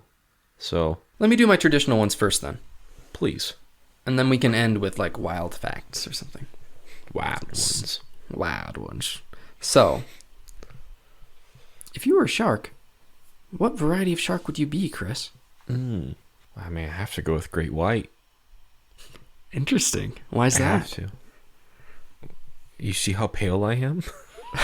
This is true. This is true. I The don't know, sunlight maybe is burning you through the window. Maybe a tiger shark. I just eat everything, I was literally going to say the exact same thing. I don't know, like, eat what is it? anything. Like, am I a goblin shark? Do I have, like, the ugliest face known to man? Dude, goblin sharks are horrifying. They're Absolutely terrifying, horrifying. bro. They're like if a human had sex with a swordfish. Honestly, it looks like a necromorph. Like, it looks Yeah, like it the does. like Satan offspring of like 2 species that should not have like procreated. I totally agree. I don't know where it came from or why it exists, but it does. Well, I've got a fact for you about them later, so Oh, cool. You But hold on to your shark, seat. What shark would you be? Would you be probably tiger? tiger shark, yeah, because I'll eat anything. Yeah. But tell me, what do you think is the worst way to die? Because that was on my mind a lot while watching this movie. Oh my gosh, the worst way to die? Yes. I can think of some crazy things. Because I'll tell you that for me, this would be the worst way to die. Yeah, like drowning this. alongside being like half eaten. Like dying Like a like Christy, monster. like being pulled like underneath. You can't even see Yeah. what it is, but it's biting your, can't like, even your catch your feet breath. off, and oh my gosh, and you're drowning. Yeah, that'd probably be the worst. And you know what? I take it back. I would be a cookie cutter shark. What is that? It's a little shark that feeds off whales, and they take Oh, little the cute chunks out of ones. them. That's so mean. I could see you being a hammerhead too, by the way. Or I love hammerheads. Hammerheads could are be a so hammerhead. weird and interesting. They have a 360-degree view of their surroundings at all times. It's amazing. Yeah, Just like that's me. you. Just like you. I feel like I might be a mako shark. Oh, or like the one guy says, a mako. Yeah, I know. Like an idiot. Grace paused it and was like, "Why is he stupid?" A mako. Those fishermen are hilarious. Like They're the best, one man. thing that my dad and I always say to each other is a what? No. A what? Definitely not a bull shark. No, They're too we're not that aggressive. aggressive. Yeah, Maybe I'm a basking shark. you know way too many sharks, Chris. Maybe a whale shark. I almost said whale for you for some reason. You're not a particularly large man. Like, No, I'm not. I'm pretty average. you're a pretty normal sized person, you know?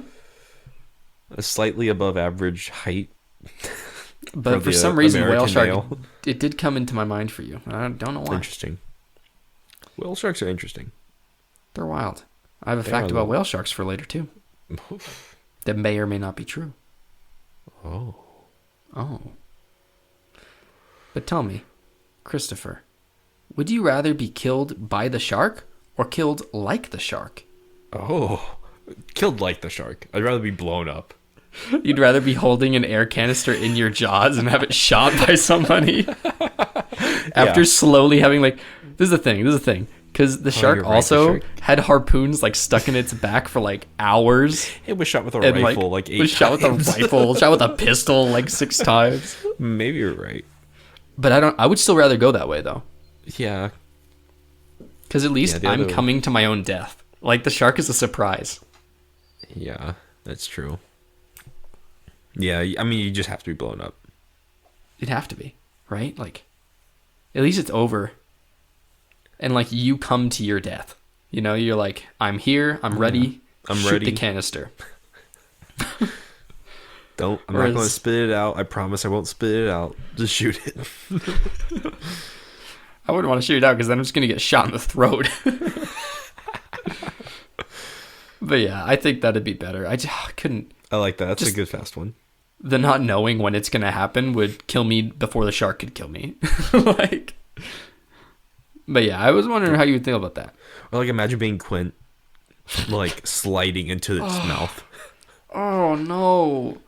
And it bites you in half and you're trying to stab it, but you can't do anything. Oh, Chris. My worst nightmare. Robert, why? Speaking of scarring childhood experiences, Yeah. what's the movie that scared you most as a kid? The 'Cause others. for me, it was Jaws. The Others. Tell me about The Others, man. I've never seen The Others. Dude, I mean, it's a movie about ghosts, you know? Movie But, about ghosts. We should watch that movie. We should do an episode on that movie, maybe. Who directed that again? I don't know, but Nicole Kidman Yeah. is the main star. And it's just, I don't know. I couldn't be in the room if it was on. Wow, that's interesting. It terrified me. When you're a kid and you get or maybe even a teenager or adult, but you get that feeling something's watching you. The creepy crawlies on your back, so you run for no reason. If you're afraid of the Totally. dark, that movie was the fear of darkness to me. If it was on in the room, I had to run away. It gave me the heebie-jeebies. I did not like that movie, but I love it now. It's a great movie. That's so funny. That was definitely me with Jaws and Aliens, specifically. Those two movies combined. Because I think I watched them at the same time as a kid. Uh-huh.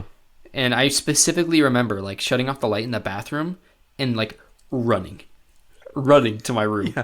It's in Los Molinos, in our small little house, I would have that same feeling where like our kitchen was basically a hallway with a sink.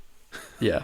And so like when I turned off the lights, I would try to beat the light turning off into the living room.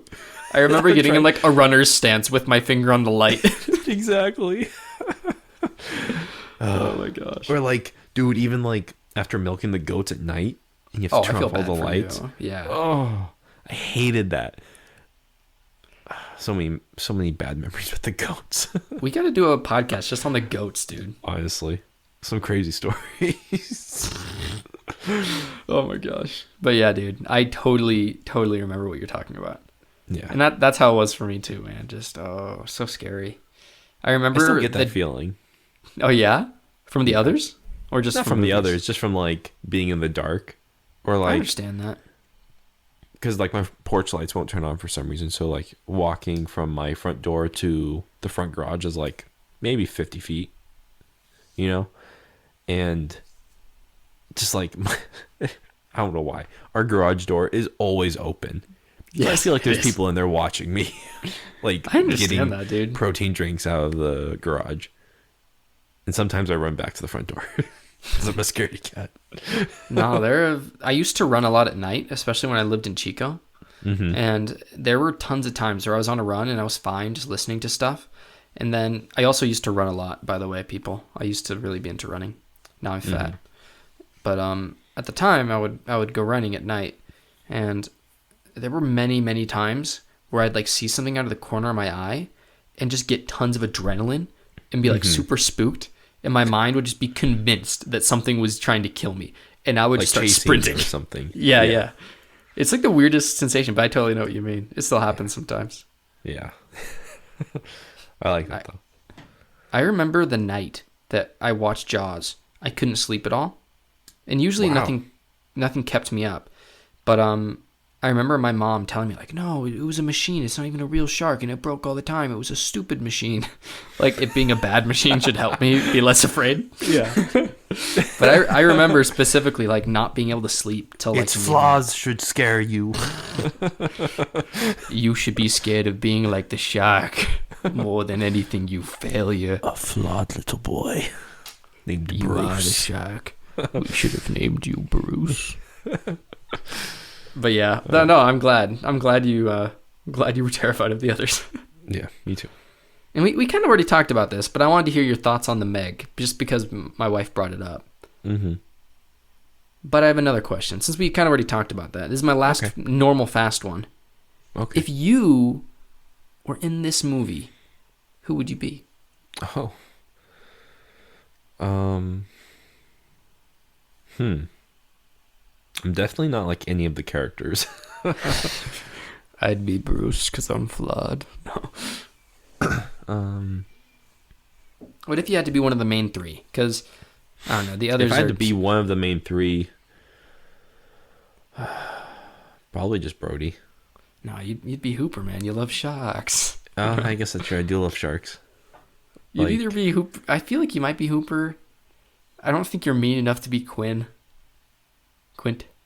No. It's easy to say. I'd be Hody. Who's Hody? It's Hooper and Brody combined. You've watched this movie so many times. I thought that was like the barista in the back corners. I'm trying. I'd probably be Deputy Hendrix. Me too. Dummy. Just like some idiot in the background. Stupid. I agree. I'd probably be something like that. I'd probably be the kid that gets eaten by the shark on the raft, honestly. Yeah, I'd probably be one of the dead people, you know. By the way, the kid on the raft, they couldn't get him to like stay underwater, so they had a diver hold him underwater. The making of this movie is scarier than the actual movie. I know. And he was like on the back of a machine that was exploding. Like all these scenes, like one woman being like tugged by 20 men, a boy being like held underwater. Ridiculous, dude. I'm amazed that this movie passed any safety inspections. Like the geyser that comes out of the shark with the blood, he was writing it. It was like directly underneath him. That's why he couldn't stay under, because it was pushing him up. Jeez. I know. This Yeah, movie, Hendrix. I'll be a dummy. I like that. That's a You, good you answer. wouldn't want me around in that situation. You definitely wouldn't want me around. And I definitely... You could never do anything to get me to get on that boat. No. There's no way. No. I'm not getting on that boat. Not after I've seen what I've seen. I'm moving to freaking Kansas. I'm getting as far away from the ocean as I can. Like, there's no way. Mm. I wouldn't be in the movie because I would never have gotten that close to the ocean. Wow. Maybe no. You know how I would be? Be Harry. Who's Harry? That's some bad hat, Harry. Oh. Noise. Yeah, that'd be him. That's very good. Very good. Thank you. You're welcome, man. But Those are my normal fast ones. I have a kind of a normal fast one for you that I forgot about until this very moment. Ooh, hello. But how would you fight off a shark? I'd probably just die. I mean, Yeah. you're supposed to punch it in the nose. But I'd probably try to gouge out its eyes. Does it even have a nose? Yes, does it its have, like- snout. As a snout? I'd take my thumbs and try to shove them into its eyeballs. That's what I would do. Yeah. The thing, if this thing has my leg in its mouth, it's going to be blind. Like, I'm taking its eyes with me. There's no way. There's no way the shark doesn't pay. Yeah. I like But that. that's pretty effective. I feel like that'd get anybody to stop attacking anybody. These bad believe boys it. are I mean, eye taker like- outers. What if would it you was like do? the size of Bruce? I'd probably be dead this. I mean, I try to get to its eyes. Mm-hmm. This is the thing. Hooper literally stabs Bruce in the face like With a many machete. times. It does nothing. So like, I mean, You should go have for just the got eyes. in the eye. You're right. You should have just stabbed in the eye or the nose. That would have helped. These idiots. They're not I feel real like shot I would try to ride the shark first. I would try to get on top of it. They'd be like, "Hello, sir. Please take my leg out of your mouth, so I could straddle you." You know, you actually can ride whale sharks, though. Whale sharks Well, are 'cause known they're to allow huge. divers to let them ride them. Yeah, they are huge. Do the divers even phase a whale shark? No. Not at all. Well, right. I can ride a blue whale. I can ride a great white. I wonder if That's people it. have done that before. I'm sure they have. I mean, because evidently people probably ride whale did. sharks enough for it to be a thing, you know? Yeah. I like Well, you it. know. I like it too, man. Gouging its eyes out with your thumbs. What else could you do? Like, I don't know. I like. stick your hands in their gills? Like, Oh, that's one way of thinking about it. probably try to slip a hand in there, grab, and rip.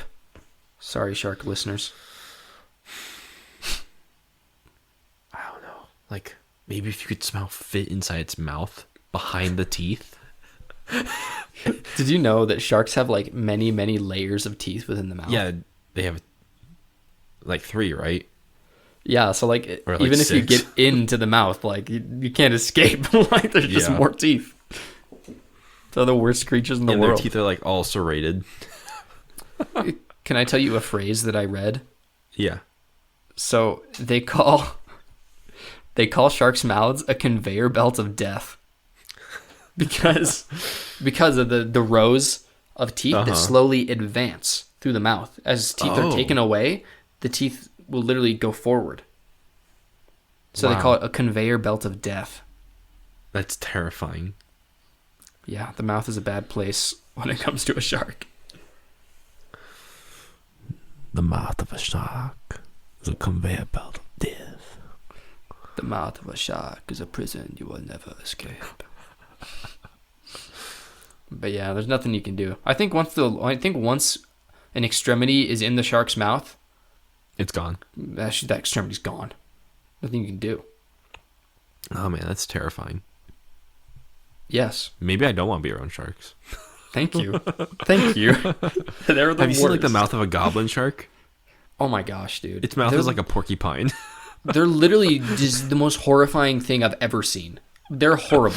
It looks like a skinless man wearing a shark hat. It's like if you put Edward Scissorhands' hands in its mouth. I know. Oh, it's so bad, dude. They look like an evil unicorn because you know how like the face is like low and they got like the thing on top. Oh my gosh. Like a Nazgul almost. Oh my gosh, Yeah. they're horrible. So that's goblin sharks. Do you want me to do my wild facts really quick before we go into your big fast one, by the way? Yeah. I'll almost be cleaning up because I've kind of peppered in a bunch of them as we've been going. Mm-hmm. But let me just look over my notes as I go through. We talked about how Spielberg was really young. Did you know he wasn't the original director of the project? I did not know that. So they were talking about it. And the reason, and this is the thing, he read the script one day just because he was in the office. And he was like, oh, this is interesting. It reminds me of Duel. I really feel like I could do this. You know, he felt the energy of the script. But there was another man who was signed on. I don't remember what his name was. He's not very important. He didn't go on to be Steven Spielberg, so he's not important. But was he let go or did he quit? Like he was fired. So let me tell you why. Okay. They ask him, tell me your vision for the first shot. This is like when they're getting ready to really get everything, together. They're casting people. So it's, this is the beginning of the deal. He's locked in. This is his project. And so they ask, okay, tell us your pitch for what this is going to look like, the opening shot. And he says, so there's going to be a bunch of water. And you can see the beach in the distance, right? You can see little dots of people playing. And the whale jumps out of the water. Oh, and they're like, no. The whale? He's like, the whale. And they were like, you're fired. They said, if our director can't distinguish between a shark and a whale, we don't want him on the project. So they fired him and they contacted Spielberg. That's hilarious. That I one know. sentence ruined that guy's life forever. Right? That blew me away. Like literally just because he called the shark a whale once. Like he only had one chance.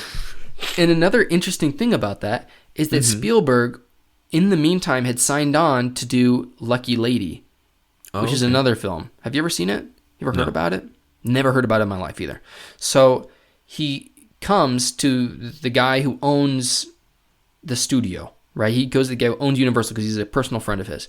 And he says, Sid, what do I do? I've got Lucky Lady, which is supposed to be a big hit, and then this weird Jaws movie about sharks that no one will sign on to do? What do I do? And the guy tells him, you need to do Jaws. Steven Spielberg regretted that until the day Jaws came out because of how successful Lucky Lady was initially. Yeah. And Jaws was such a huge disaster. Everyone was telling him pretty much constantly, they were yelling at the producers that Jaws was going to be a colossal failure. Mm-hmm. And they were so angry because it went tripled the amount of time they were supposed to take filming it from 55 days to 157 days. And the budget went from $4 million to $14 million, which in today's money is about $30 million to $105 million.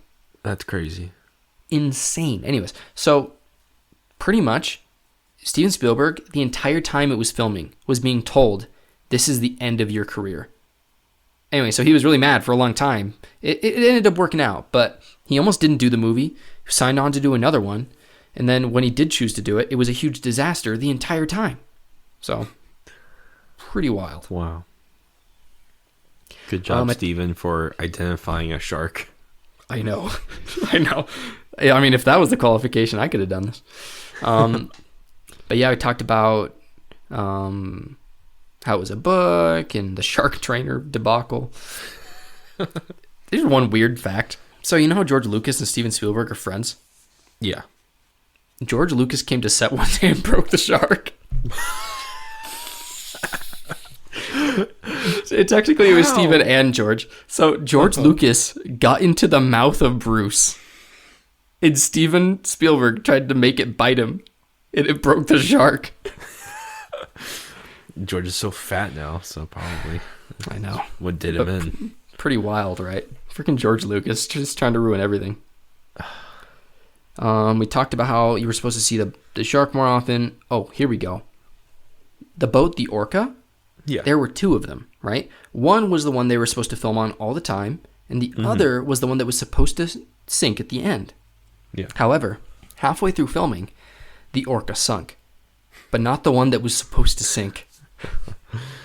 Nice. The scene where they pull the boat so it almost turns over because the shark is supposed to be pulling it. Yeah. They had a boat do that, obviously, but when they did that, it ripped out a plank on the bottom of the boat, and it just sunk like immediately. Oh my gosh. And so then they had to film the rest of the movie on the orca that was supposed to sink. Mm-hmm. So that was horrible. I talked about the little person and all of that stuff where he was supposed to die and he didn't. One wild thing that you might know because you really like World War II. Uh-huh. The story of the U.S. Indianapolis was real. Yeah. Insane. I didn't know that. It was classified until, a decade before the movie came out. But yeah, nearly 1,200 men went into the water and only 316 made it out. They had guys who were on the ship in the documentary talking about it. What type of shark was it again? Were they bull sharks or mako sharks? They didn't say. The main thing was that there were tons, though. There were like hundreds of sharks. Like too many sharks. Crazy amounts of sharks. And they were talking about how men would drink salt water by accident and they'd get delirious and start to swim away and they'd try to hold on to them, but they'd swim too far and they'd get eaten. And yeah, incredibly crazy. Horrifying. 5 days, dude. They were in the water for 5 days. Freaking crazy. That's scary. I know. They're living a horror film. But interestingly, they loved this movie. And specifically, they honored Robert Shaw for his portrayal of Quint. So that was really nice. That is nice. Good for Robert. I know. Now, this is one thing that's kind of... I only have 2 more. But this thing I'd never heard of. You might have heard of it. Did you know that Spielberg never shoots his last scene? He always leaves before the last scene is shot. I feel like I've heard that somewhere, but that's such an odd thing. Right? That's really weird. But it started with Jaws. So It's 'cause what was their he was too last scene nervous. that they shot? I think it was the last scene of the movie. Oh, okay. Yeah, it was the last scene of the movie. You're right, because and they improvised the entire movie. Yes. But it's the scene where, he shoots Jaws and the special effects go off and the shark blows up. And I think he was too nervous to do it, so he told everyone what to do and he left. And since then, it is said to be a tradition of his to leave for the final shot of the film. Wild fact. That's wild. I got one more for you. And that is a fact. It is a fact that I heard secondhand and might not be true at all. From a YouTube documentary that had a max resolution of 360p. Steven, please write into the podcast and clarify. On our Patreon to write it. But the last thing that I thought was really cool was, the scene that you were talking about earlier where they go to the boat and Hooper gets in the water to check on it and he finds the tooth and the guy's face floats out. That scene was shot after everything else was done. So they finished shooting. They were no longer on location. They no longer had rights to be on location. And they were editing it in this lady's backyard, which I thought was weird. But she was a famous editor, and she did all of her editing in this little pool house. Anyway, so Steven's there with her, and they're editing and editing and editing, and he has this idea for this scene, which I think is really good, and the movie would not be the same without that particular scene that we talked about. It's a great scene. It's awesome. So he gets the idea for that, but obviously they can't go on location anymore, and they don't have almost any of the actors anymore. So what they do is they make a model of that boat, and they do the scene in her swimming pool. But here's the thing. The water doesn't look right, so they pour a bunch of milk into the water to make it look murky. Oh my gosh, that's what that was? Yeah. And so Dang. literally just a bunch of milky water with some lights up top to make it seem thicker or whatever. And then they have the model boat, and then they did the scene in her swimming pool in the backyard. And they cut it in later. Wow. Isn't that wild? That is wild. And disgusting.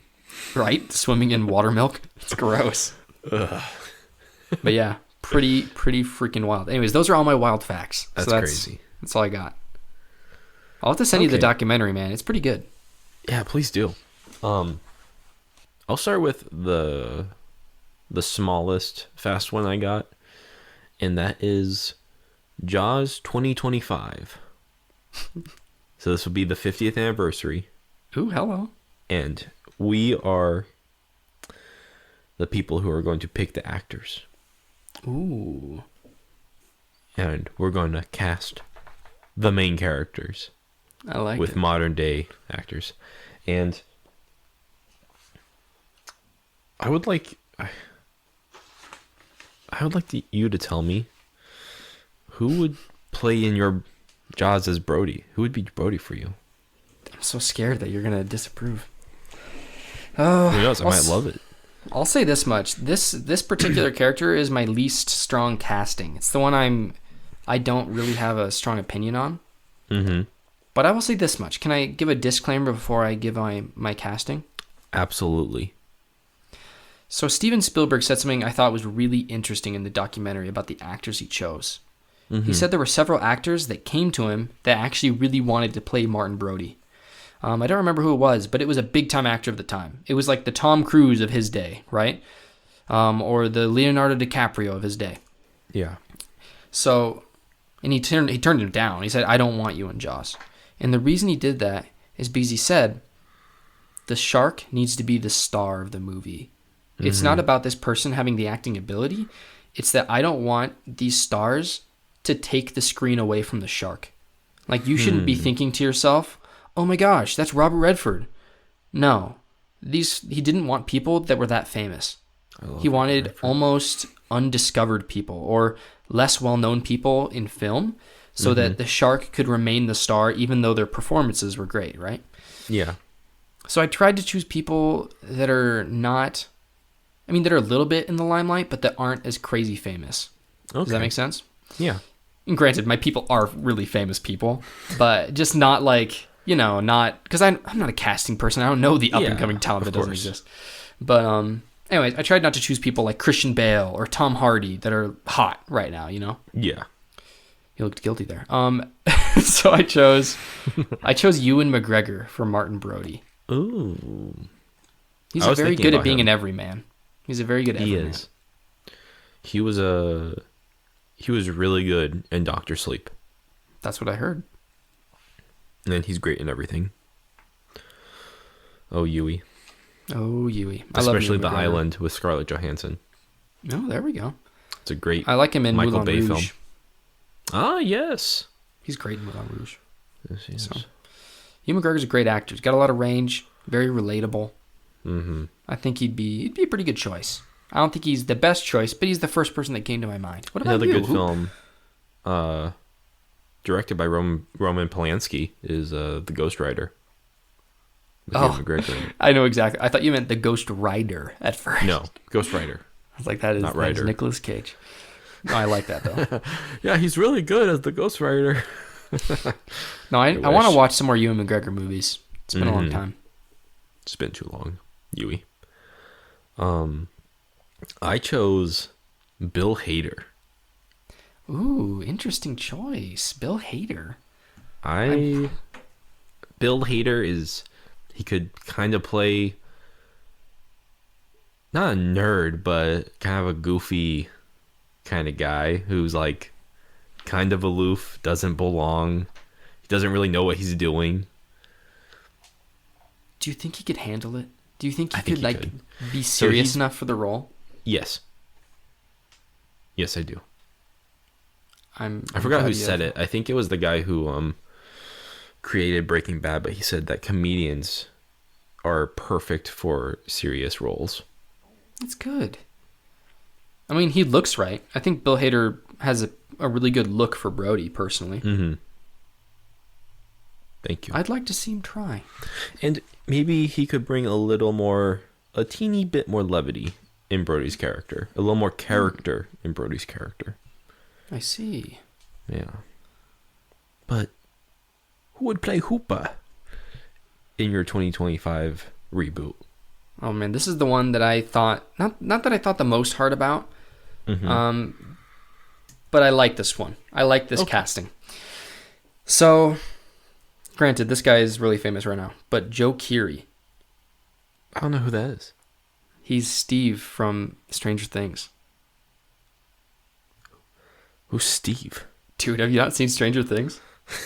I've seen the first season like when it first came out. It's very Which good. character is Steve? He's the boyfriend.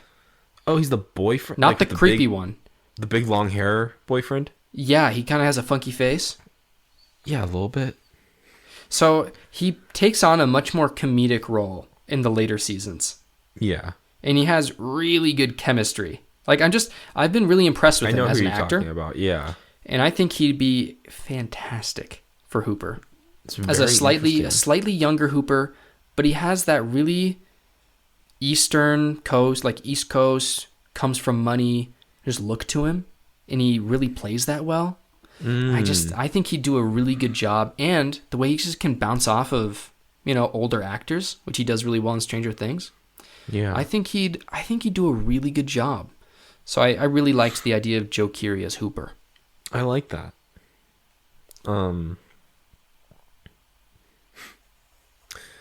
I chose Shia LaBeouf. Oh my gosh, what an interesting choice. I feel like you'd kill everybody else in their sleep while they're there. Shia LaBeouf He's got range. he has lots of range. I think he has a great sense of timing and a great sense of comedic timing. And I feel like he would play a very different Hooper. Because I feel like you can't really replace these guys. Like the main three.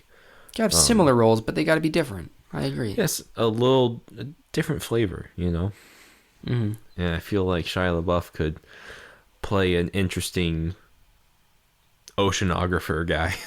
I could see that. Yeah, he has the right beard. He can get So the there's beard that. going. He can get kind of longer hair. He can act like he's like Moneybags, Mm-hmm. And I can see him being like really anal and like meticulous and overbearing with all of his equipment and stuff. I like that. Yeah. And kind of standoffish with his wisecracks. Just kind of getting under everyone's skin. Yeah. But yeah, That is a Shia really LaBeouf. interesting casting. I didn't even think about that. I think he'd be interesting. I don't think I've seen him in a comedic role in a very long time.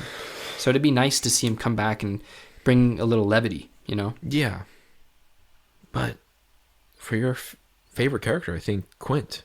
Who's your Quint? I'm very Dude, I'm proud. interested. I think Quint is the most important casting choice, which I don't think you agree with. But I think that the movie just doesn't work without him. I think it's not defining, but I think you're right. It's like this is like the I don't know what's the word. What's the wording even? He's like the keystone, Like if he doesn't fit, Yeah. nothing else around him fits, Like if Quint isn't right, then Hooper doesn't matter. And He's in my like opinion, the drummer in the band who's Yeah. keeping the beat. he's the foundation, man. He's the foundation. Even though he's the last character introduced, but I really like Quint, and I don't think I think you will never have thought this was right. But I maybe should send you a picture of him really quick, and I'll have you. Do I open not it know afterwards. his name? You definitely know his name, but let me save this picture. Save image as. I wonder if we're the same guy. Oh, I'm absolutely sure we do not. Okay. If we do, I'll be blown away. Just because I think that he's been on my mind for some reason a lot, and I don't think, like, why would he be on your mind right now? Okay, I'm gonna try to. Guy Can I send it is over? always on my mind. Okay, so the person I would have play Quint is Daniel Craig. Dude. Now look at the picture of him. Oh my gosh. He's perfect. And there's perfect. The funniest thing is, I was gonna pick him, what? but No. I didn't. But Oh I my didn't. gosh. I was going to. Oh, he's perfect. He's perfect. He's a great actor. His mustache. His mustache is literally the same. And there's another picture of him with like a fisherman's beard. And oh my gosh, dude. He's great. And he has the range. I think he's one of my favorite actors. And I don't think people Daniel give Craig's him enough amazing. credit. So Daniel Craig would be my Quint. And he's Wow. awesome. That's awesome. Very nice.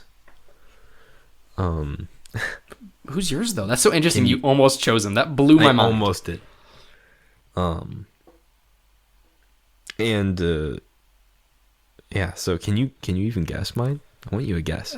No clue. I mean, Christian Bale? I don't know. No. I don't know. Like, no clue, man. The Who did you legend. choose? Mads Mikkelsen. Ooh, that'd be a I good think choice he too. would play a great crazy fisherman who hunts sharks. It's ironic because they're kind of the same. Yeah. You know, Casino Royale and stuff. Oh my gosh, Mads Mikkelsen would be They're both great. in Casino Royale. Yeah, and Yeah. I think some of the best performances of both of their careers are in Casino Royale. Mhm. So, I mean, yeah, I think that's great. There's a movie that he did like a year or two ago called Polar. And he has like this kind of disheveled hair and this big mustache and kind of spotty beard. And I think he would just be perfect. And add that little extra flavor, that more, he's not trying to be Robert Shaw. He is being his own version of Quint, you know? Yeah, he'd definitely be his own version. I think that's cool. I'm looking at him with a mustache and a beard. Mm. Looks good, man. He definitely looks very dirty, like you said, like super disheveled. I love Mads Mikkelsen though. I think he's a great me too. actor. I love him in Death Stranding. Oh, yeah. Dude, he looks freaking dope with a mustache. He does. He has a He looks nice like mustache. he looks like a heroin addict, but like a handsome heroin addict. Very charming and handsome Yes, addict. that's a great answer, man. That's a great answer. Thank you. But now to Mayor Larry. Yeah. Who would be your mayor? Mine's an odd one, but So tell me this yours. is my first one I answered, but mine would be Adam Sandler. That's awesome. The guy's got That's range, man. perfect. He does. He's a great. I will take back a lot of the mean things I've said about Adam Sandler. I've watched a lot of Adam Sandler movies recently. I was wrong. The dude can act. Great Yes. actor, and he's got timing. I think he'd be able to pull off the funniness, the sleaziness, but I think he'd also really be able to pull off the, the empathy that he needs at some certain points. So, I think Adam would be a great choice. I love that. That makes What me about kind of you? hate mine because that one's so perfect.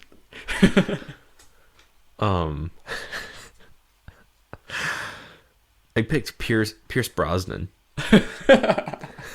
I get that though. He looks the part for sure. That's I feel awesome. like he could be a really sleazy and stupid mayor.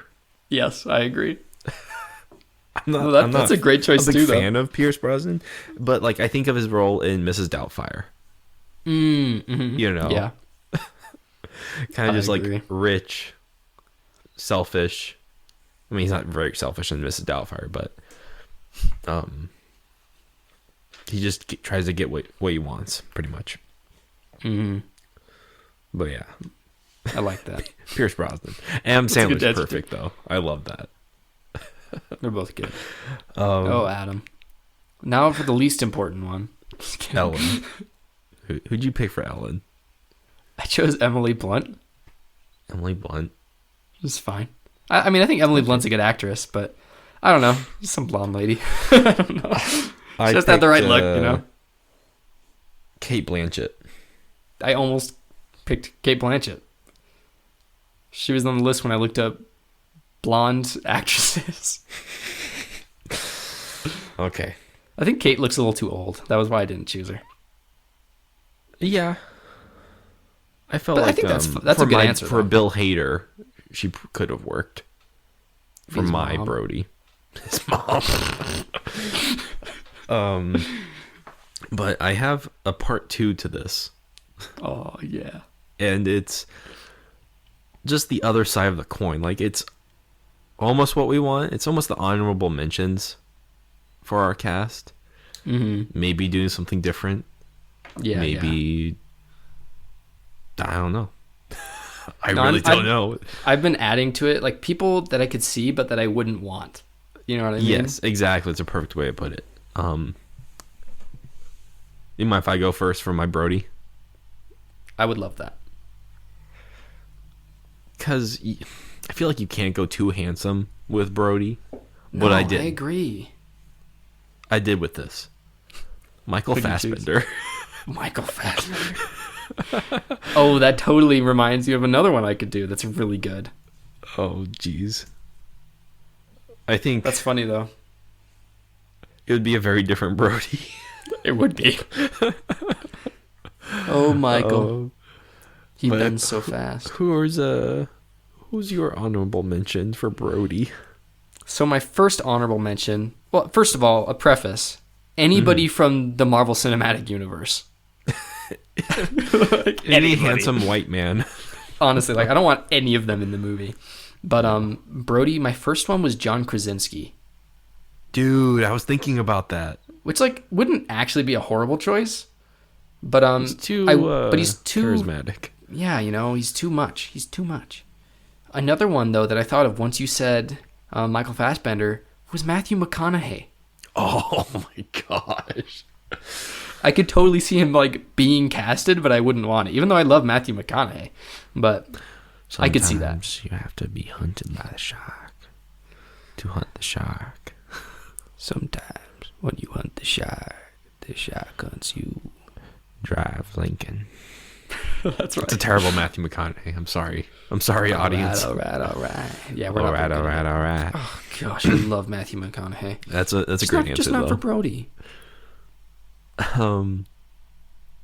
My Hooper, Yeah, Daniel Radcliffe.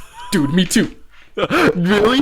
Yeah, that was my first one. I have 3, but that was my first one immediately. That's Was Daniel Radcliffe. I was like, I could see him Dude, that makes doing me it, think but I wouldn't. Elijah want him Wood to. could do it. Me too.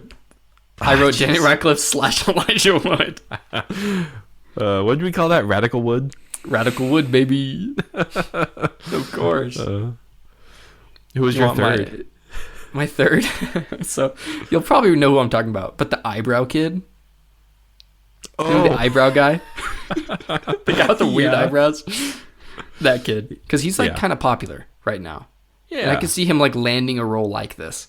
But he's got those weird swoopy eyebrows, like, you know, the eyebrows that you could put on your Mii on the Wii, but that you Yes. never would because they're ridiculous. That's his He has eyebrows.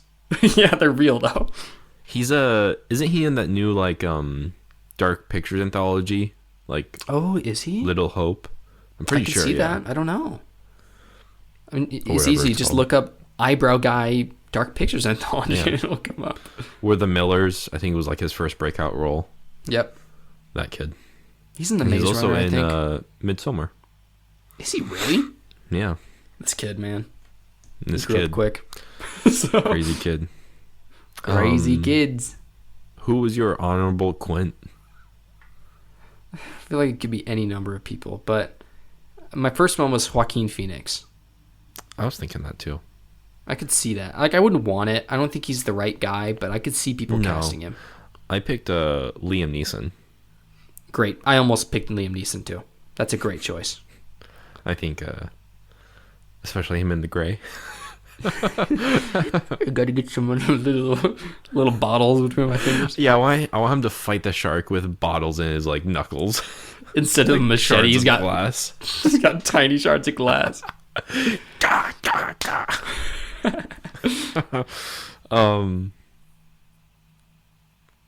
What's your Mayor Larry? Oh, I didn't even put anybody for that. I didn't even remember. Okay. But I did I have picked- a couple other people for Quint. Oh, you did? Wow. Yeah. Okay. I had Christian Bale. Mm-hmm. I think his See main it. drawback is he can't grow the stash, but that's okay. And then Mel Gibson. Mel Gibson would be awesome. Mel Gibson's jacked now, bro. Yeah, he is, dude. He's He's terrifying. He literally looks like the Hulk if the Hulk It's all was a those stem human. cells he's taking. Dude, Mel Gibson's a freaky dude. Yeah. He would, but I could see him being cast in the role. Or maybe Ben Affleck when Ben Affleck's trying to pick up his career. Yeah. My Mayor Larry, Seth Rogen. Dude. Yeah, I could see that.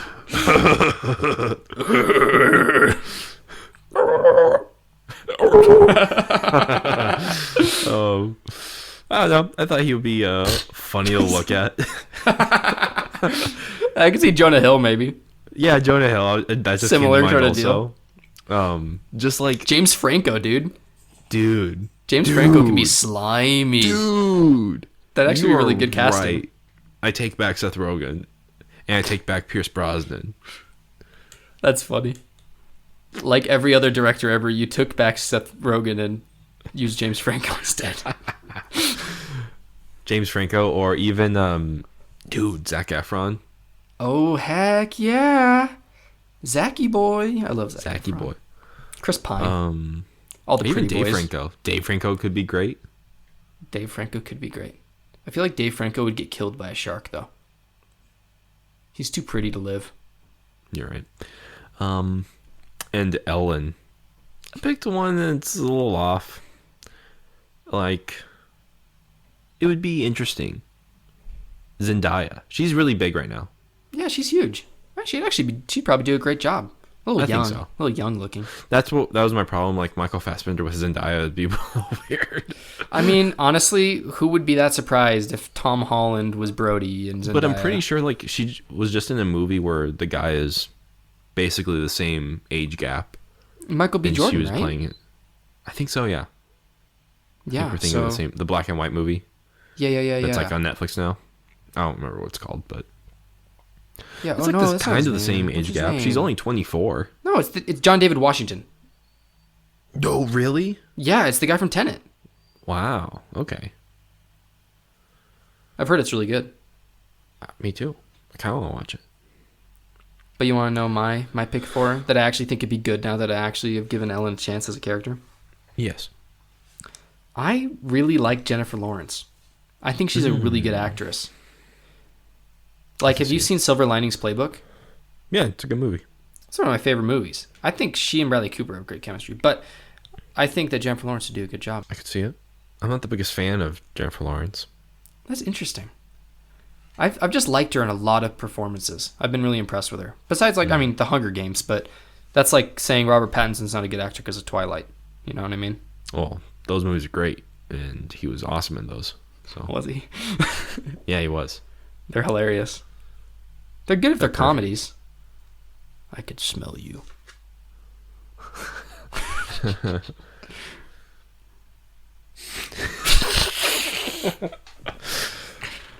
I could smell you.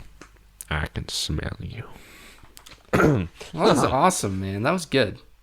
I almost want them to remake Jaws now. Almost. With our terrible castings. Like, honestly, though, but we did pick some awesome characters. I agree, man. I agree. But before I let you close us off, I texted you before we did the podcast to come up with a Jaws video game of any genre and of any style. And I'm really excited to hear what you had to come up with, because not to pat myself on the back here, I really like mine. I like yours already because I like you. Aww. I think I'm gonna choose a thing you're gonna hate, but I might choose a thing you hate too, but I think you're gonna love it because it's awesome. I'd want a Detroit Become Human style game.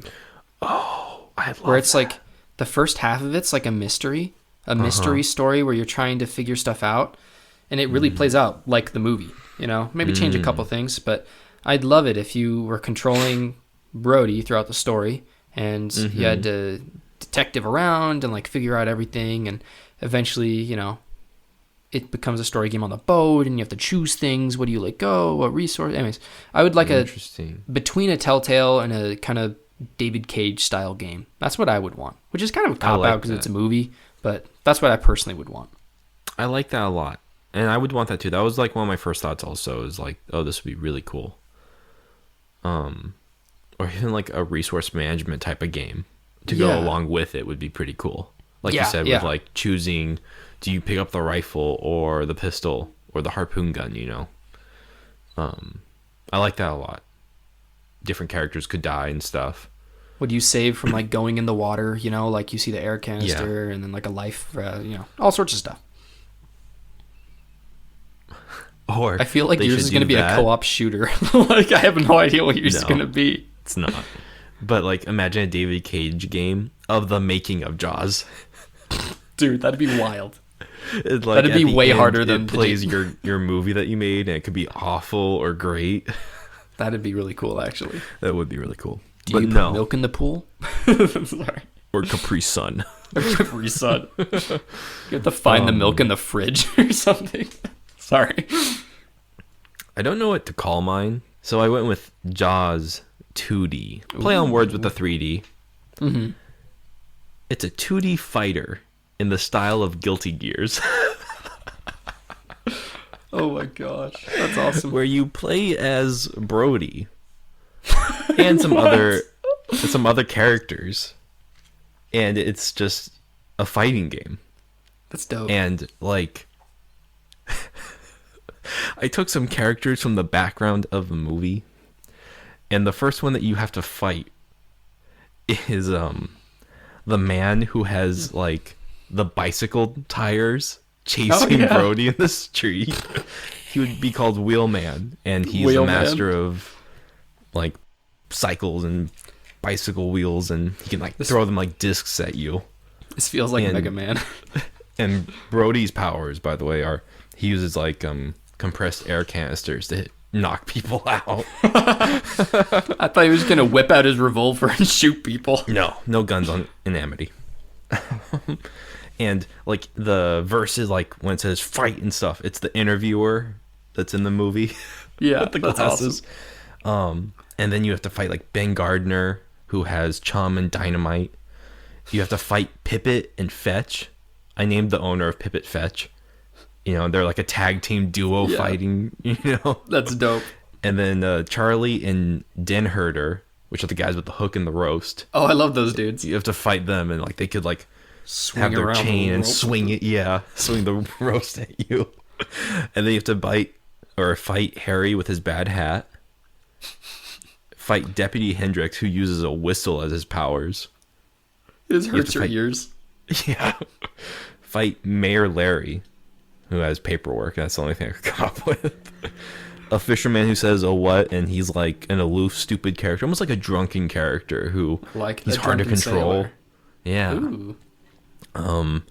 What about the lady who slaps Brody? Oh, I had her. She Okay. she wears her funeral gown and she slaps you. That's her only power. She slaps and cries. She can make you feel bad for allowing her son to die. Yes. And then Quint has a machete and his moonshine.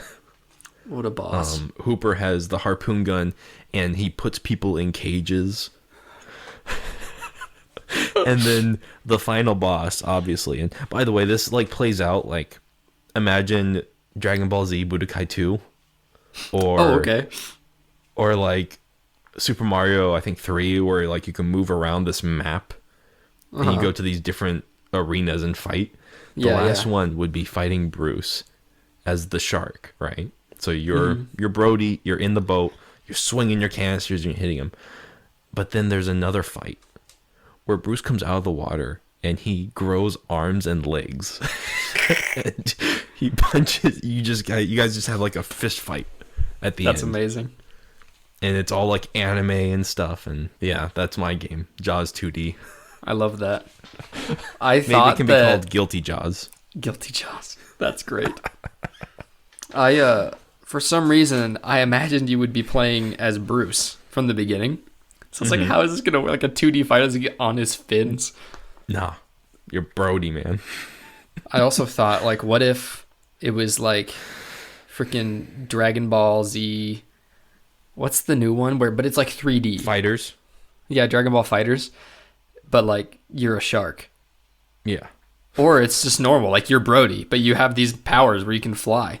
Mm-hmm. Using air canisters. Oh, the Xenoblade or the Kakarot? Kakarot, that's the one. Yeah. That's what I imagined when you said all that. But no, that's good, man. I like It's a that. fighter. I like the 2D fighter. That's hilarious. It'll be the next thing, the next big thing at Evo. Yes. Guilty But Jaws. close this out here, Josh. What do you have for me that's had to wait for the end? Probably our worst segment, but it's the last one, and it's called Shark Facts. But also lies. Oh no. So, I have some facts, but I want Lie you to to tell me, me baby. which ones are lies and which one are true. Okay. All right, here we go. Sharks are so tough. By the way, I got all of these facts I got from a website that had an article titled 50 Crazy Facts About Sharks. I love it. Yeah, so who Do knows tell. if they're true. Sharks are so tough, their embryos are known to attack one another. The largest embryo in a shark litter is known to eat its fellow embryos in an act known as intrauterine cannibalism. Is that true? That is true, man. Sharks are freaking tough before the womb, even. In the womb, they're tough. They're freaking killing each other. It's a 2D fighter in that womb. It is. That's how the game could end. That'd be like New Game Plus. You're Bruce from the beginning. Oh my god. And you have to fight your way through your mother's womb. Oh, another side boss or another boss was the tiger shark. Oh, that's dope. That's a good one. Weak shark. Female sharks are so independent, they don't need a male shark for anything, not even reproduction. True. That is true. Weird, huh? But only in very, very specific cases. In fact, they've only documented it one time where they had two sharks. They were mates. And after 3 years of separating the sharks, the female gave birth. And when they tested the baby sharks, the pups, they found out that, yeah, there's no genetic material from the male. She reproduced them asexually. Are sharks monogamous? I believe so. From what I read, it seemed like they have mates that they stick with. That's cool. I don't know if that's true though. I find that that was interesting my when, impression. When animals are monogamous. I find it very interesting. I'm into that. Just kidding. No, it is interesting though. It is interesting I like that. because most animals are not. Dolphins aren't. I'll tell you that much. All right. Sharks shed their teeth on a yearly basis. No. You're right. This is constant. It's constant. They're constantly shedding teeth. Not on purpose, though. It's that their teeth just get broken off all the time, so the death belt conveyor keeps going. There are over 1,000 different species of shark, some living to be more than 500 years old. False. That is false. Do you know why it's false? There's not 1,000 species of shark. That's right. There are like 500. The oldest recorded shark was 512 years old, though. What kind of shark was it? Oh, I don't remember. A Greenland shark? I think a Greenland? Oh, a Greenland shark? Yeah. I thought that just meant it was found in Greenland. But yeah. It's a deep sea shark that loves being like cold waters and stuff. Larry, that's why it lived so long. The cold water is good for its skin. Wow. The blue shark is known to give birth to as many as 135 pups a year. Ugh. Yes. Yes. True. Yeah, it is true. Sorry. Yes. Yeah, that's a lot of pups, man. That's a lot of babies. That's scary. Isn't that wild? Blue sharks, man. They get it done. Sharks only sleep a couple of hours a day and do so while swimming. The idea of like sea creatures sleeping is so stupid to me. Like, Stupid whale. stupid will wake up. I want to say it's true though. They probably like sleep while they're swimming. It's false. I made that up. Okay. They don't sleep at all. Yeah, they never sleep. Sharks never sleep at all. Which is weird to think about. Can you imagine just never sleeping? I'm sure they have like a low power mode though, like your phone. It's like a PS5 in rest mode. Honestly though, like let's be real, they probably do snooze in a way while they're swimming. Just like low thought, low energy. Yeah. But yeah, I heard a myth that, I don't know if it's a myth, it might be true, but I heard that sharks can't not swim because if they don't swim, they die. I don't know why or where I heard that, but I heard they can't stop moving. Can't stop, won't stop. All right, here we go. The goblin shark is the oldest known species of shark and is considered a living fossil. Wow, that's interesting. But is That's it a true? cool shark fact. Oh, is it? Is it true? Oh, That fact sounded so good. it did. I was totally astounded by it. I was like, wow. You could just lie to me and just leave it there. They're so ugly though. They are It's hideous. false. It's true. Oh, okay. You deceived yourself. You played yourself, boy. Yeah, they are the oldest known living shark, and they're considered a living fossil. They pretty predate the megalodon by millennia. That's pretty cool. I know. Stupid megalodon didn't make it. Should have been a goblin shark. Mega Goblin. It's like a Spider-Man villain. I want a Spider-Man villain that's literally just a goblin shark. Like roided out of its mind. It tastes like it's like mixed with Hulk's blood or something. That'd be great. That would be. I've got 2 more for you. Oh. 50 million sharks are killed each year, a number which was unprecedented before the release of Jaws.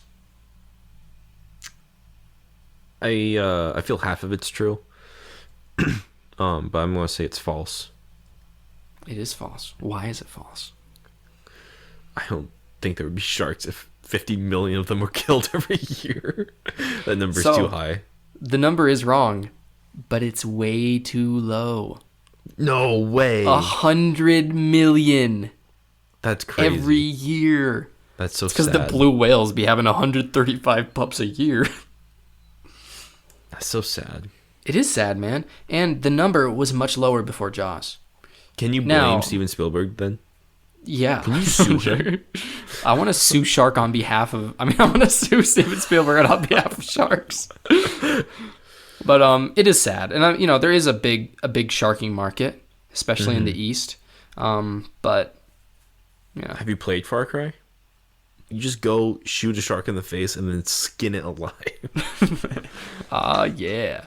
It's actually really sad, though. Now I got new pockets. New pockets. I just cut off the fin and I put it in my pocket. It's a big pocket now. But it's actually really sad. They'll take a shark out of the water, cut off its back fin, and just throw it in the water, let it die and bleed out. Because the fin is like the only valuable part. They don't eat the meat, or like the meat isn't like a meat you seek out. Anyways, it's really sad. How shark tastes. It's actually likely you've eaten shark. Really? Because sharks are often caught in fishing expeditions and just butchered along with the other fish by accident. Or is that a lie? Just kidding, it's true. Oh. I've got one more for you, though. One more. I'm just like trying to wonder like where would I eat a shark? The thing is, you would just think it was fish. Really? Because it gets chopped up, packaged, and just along as if it were a fish because it's the catch. And they don't throw it away because sometimes due to accident, sometimes due to greed, because they're paid by the pound. Interesting. Okay. And I read that. Who knows if it's true? But I read it when I was researching for this, so... The internet doesn't lie. It's never lied to me. That's why I know Steven Spielberg and Bill Gates are, planning the cyborg apocalypse right now. The skin of a whale shark is 6 inches thick, making it very difficult for doctors to extract blood. Oh. Like for blood samples. I'll say that's true. It is true. Not crazy. 6-inch thick skin? That's insane. I mean, That means you don't reach a blood it's a vessel big until shark. 6 inches in. That's crazy. That is crazy. That is crazy. Sometimes I bleed when I hit the wall wrong. How big are whale sharks compared to like blue whales? Ooh, not that big. Yeah. I don't know. I never looked up how big a whale 'cause shark is. The whale shark is the biggest shark, Yes. but it doesn't have the conveyor belt of death. It's I like a don't think basking so. shark, right? I believe so. It's like a Where nice it just shark. like opens its mouth, like the big mouth shark, and just swallows plankton. Yeah, I think so. Oh, it's quite big. It's quite big. It's not little. I remember all my shark books describing the whale shark as pretty close to a blue whale, but not too big. But I know the blue whale is like the biggest mammal and stuff, but All these pictures are not even showing me blue whales. Whale sharks. Oh. I can't speak. Blue shark whales. Blue goblin shark whales. But I know blue whales are literally, like, stupidly large. Yeah. Like blue whales are like 32 meters long, which is ridiculous. That's too much for an American mind to understand. Is that a kilometer? Jeez. Anyway. But yeah, that's all my fast ones, man. Those are all my shark facts, but also lies. I like it. I think I fared pretty good.